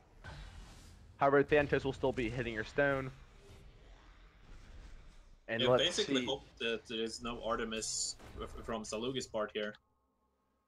The Afro is not exactly what you want, but that range can be fairly volatile. I think you just move Nemesis up, slaps a buff Thanatos, slap him up, and then play War Behemoth. You know, attempt to make sure that you'll be able to get some card draw. Because guys, Greek right now, all you need some cards. All you need some cards. Because Ares, I'm not sure if Phaser runs Ares, but Ares could fix the situation quite up. There's a lot of possibilities here, but Yeah. I think obviously the question is can Phaser end this game, right? I'm not sure. Can he? I mean, Like, also, one of the questions he has to ask himself is, does he go for the stone with Thanatos, or does he start to take out some pillars? very very calculated. Okay, so he is gonna try to flood the board here because if Slugi plays an Agni here, that will actually draw Phaser cards, which is what he doesn't want to do. However, the Chaos Spawn pickup's exactly what you want. And it's also worth mentioning he also lost all of his recall effects. So he put them at the bottom of his deck due to pre-science. This is a very tense situation for Slugi. Will he be able to pull this off, Simbreed? I think so. Like, I feel like he can stabilize here. He can silence either the Nemesis or the War Behemoth. I would say the War Behemoth here let him not take that many cards. And that Vamana Ooh. can get played, plus Echo Blast to take care of the Thanatos. But he can't kill Nemesis. We can Nemesis use a second has a Echo protect too. Blast if we just... Oh, okay, I see that. But then, okay, and then I guess he sounds War Behemoth here. Yeah. Okay. Yeah, I would say, I think so. And that's the end of his turn. So he heals up for 2 dice at 6 health. What does Phaser draw? Judgment, still not the draw Phaser exactly needs. He can buff his Afro up to 3, but what he could also do is just trade. If he buffs Afro, he could trade and kill the Fire Giant. And it's also, remember, the Kali's gone, so he can leave as many big units as he wants. The Agni, and looking at Saluki's hand, this is not the hand you want right now. This is not the hand you want. Unfortunately, Phasers, it looks like a lot of Phasers' big units are at the bottom of his deck right now. The Fire Giant, which we have not seen come out, the potential Luranian Hydra, the potential second Artemis. Yeah, I think second Divine Intervention as well is probably run here as well in the bottom of his deck. But this is a big question. I think you take out Fire Giant here, right? Yeah, I think so too, because it's just gonna be able to trade with anything that you play later in the game here. So you have to give yourself the best chance to basically have bigger stuff on the board to get through and basically go for chump blocks. Oh no, Phaser's seeing different play. Very, very close to lethal here. Anything like an Artemis could really be the demise here. However, the Chaos Spawn will make this a bit sweeter. But does he have a way of doing this? Well, he can body block. See, if you not move all the way down. Let's see. He can put down a Chaos Spawn plus Vamana, and that makes it so that War Behemoth cannot go through if it puts out this in the middle or in front of his summoning stone here. And he's got to play a heal pillar this turn. A heal pillar is exactly what you need right here, just to try to regain that health. Gonna go ahead and silence nothing, and then she's at 4 health. Okay, and Phaser's top deck. Another Judgment. Is a Judgment. That's not what you want. Oh, Phaser's gotta be kicking himself right now. So close yet so far away. I probably would have traded with that Fire Giant if I was Phaser. But the heal being it did get differentiated, which is very, very good for him. Because by spreading the damage, what happens is the heal's not guaranteed on the stone, which being at 4 health, again, is still a whole lot of options. Just been, I guess, fairly unfortunate with these options currently. Divine Vengeance would be the pickup, wouldn't it? Yeah, I think you just take out this one of these pillars here. Yeah, with the I more think you gotta behemoth. save Judgment though. Yeah, I would say so as well. Like your stone is still at 25. Like you can top deck some gods here, kill off like the fire No? giant. Okay. Trying to reduce damage, trying to reduce the heal as much as possible. Because if he does get Artemis next turn, that could actually be lethal for Phaser. Getting so close, so close. Yeah, and there's still a fire giant left in his list as well. But now the Salug is cutting off the spawn points here as well. I would not Potential actually hate to misplay see... by. Oh my Oh. gosh. Get that lucky spawn as well, just cutting him off from the front lines. I think that's actually the best possible spawn a person can get. And Well, just for the people in chat out there, illusion spawns a random unit in any of the tiles. So that was a 1, and I don't know how many chance. I counted the tiles once. I've forgotten it since then. That is a 1 in a very, very, very small number chance of happening. Scylla, yeah. though, will obviously come out, be able to mitigate some of that. However, Salugi does have um, he does have the Agni, which is fairly annoying in this situation, especially in the aspect of life could also come out as well. Yeah, but I think it's just gonna trade here with the Chaos Spawn. Oh wait, no, the Vamana has the splash damage, so... Wow. Is this gonna be a turnaround for Salugi? A turnaround because unfortunately the top decks just weren't good enough. I mean, this is where it comes down. It's just you gotta play this matchup so carefully. Sometimes it's always do I trade or do I hit face, and right now you want that second Athena, but unfortunately you already played one of his Athenas. The best possible situation would be an Artemis into a Fire Giant. If you can get Fire Giant here, this could be game right here. Artemis is the play. Salugi has lethal on board. This all comes down to what does Phaser draw with this Artemis. There's a 1 in 5 chance for that Fire Giant, a potential chance for a second Artemis. This is a very, very close situation here, Simbreed. Yeah, and he's holding us in the ropes. He has not played it yet. This is sheerly RNG at this point. Player skill has been exhausted on both sides. This is the most clutch possible situation for Artemis. He has a 2 in 5 chance to get guaranteed value and get a guaranteed lethal. This all comes down to what does Artemis play.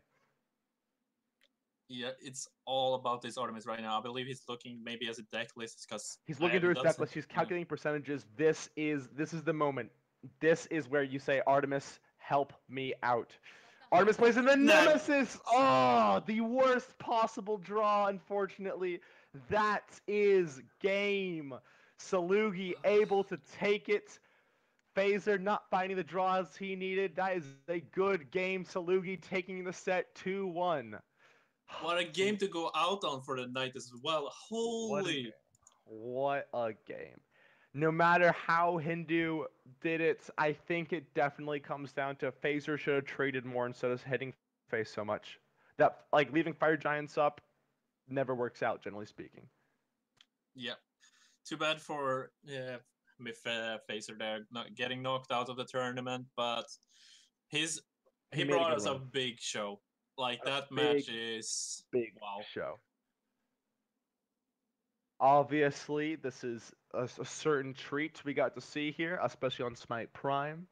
So I guess anything to close us off with, Simbreed? Well, where can people find you, Comcast? Oh, so kind. You can find me at twitch.tv/a Comcast employee. And just a quick reminder, Talk of the Gods, the official talk show for Hand of the Gods, the official Smite Prime talk show for Hand of the Gods, will actually be currently canceled today. It will not be airing tonight in events of just the host sickness, as well as that we've had a lot of casting over these past 2 days. Regardless So yeah, you can find me at twitch.tv/acomcast employee or at a Comcast employee on Twitter. Simbri, where can they find you? Well, over at Twitter at Simbreed90 and on Twitch at twitch.tv/Sinbred. And yeah, make sure to follow Comcast and watch his streams. I'm just telling you, Thank you, Simbri. they are really, really funny. Regardless, though, very, very, very well played sets. Unfortunately, top decks weren't there, but regardless, both players showed they really had what it takes. Anyways, Phaser unfortunately dropping here, and Salugi moving on. The set concludes Smite Prime's coverage of the last chance HRX qualifiers for Hand of the Gods. Make sure you guys show some Smite Prime love, follow, subscribe, do all that juicy content. And I believe the final games will be casted and displayed on twitch.tv/Hand of the Gods, correct? Yeah. Yeah. Well, thank you guys so much for watching. Stay playing Hand of the Gods, and make sure to do all that goodness to Smite Prime so you guys can catch up on all the Smite Prime Hand of the Gods action.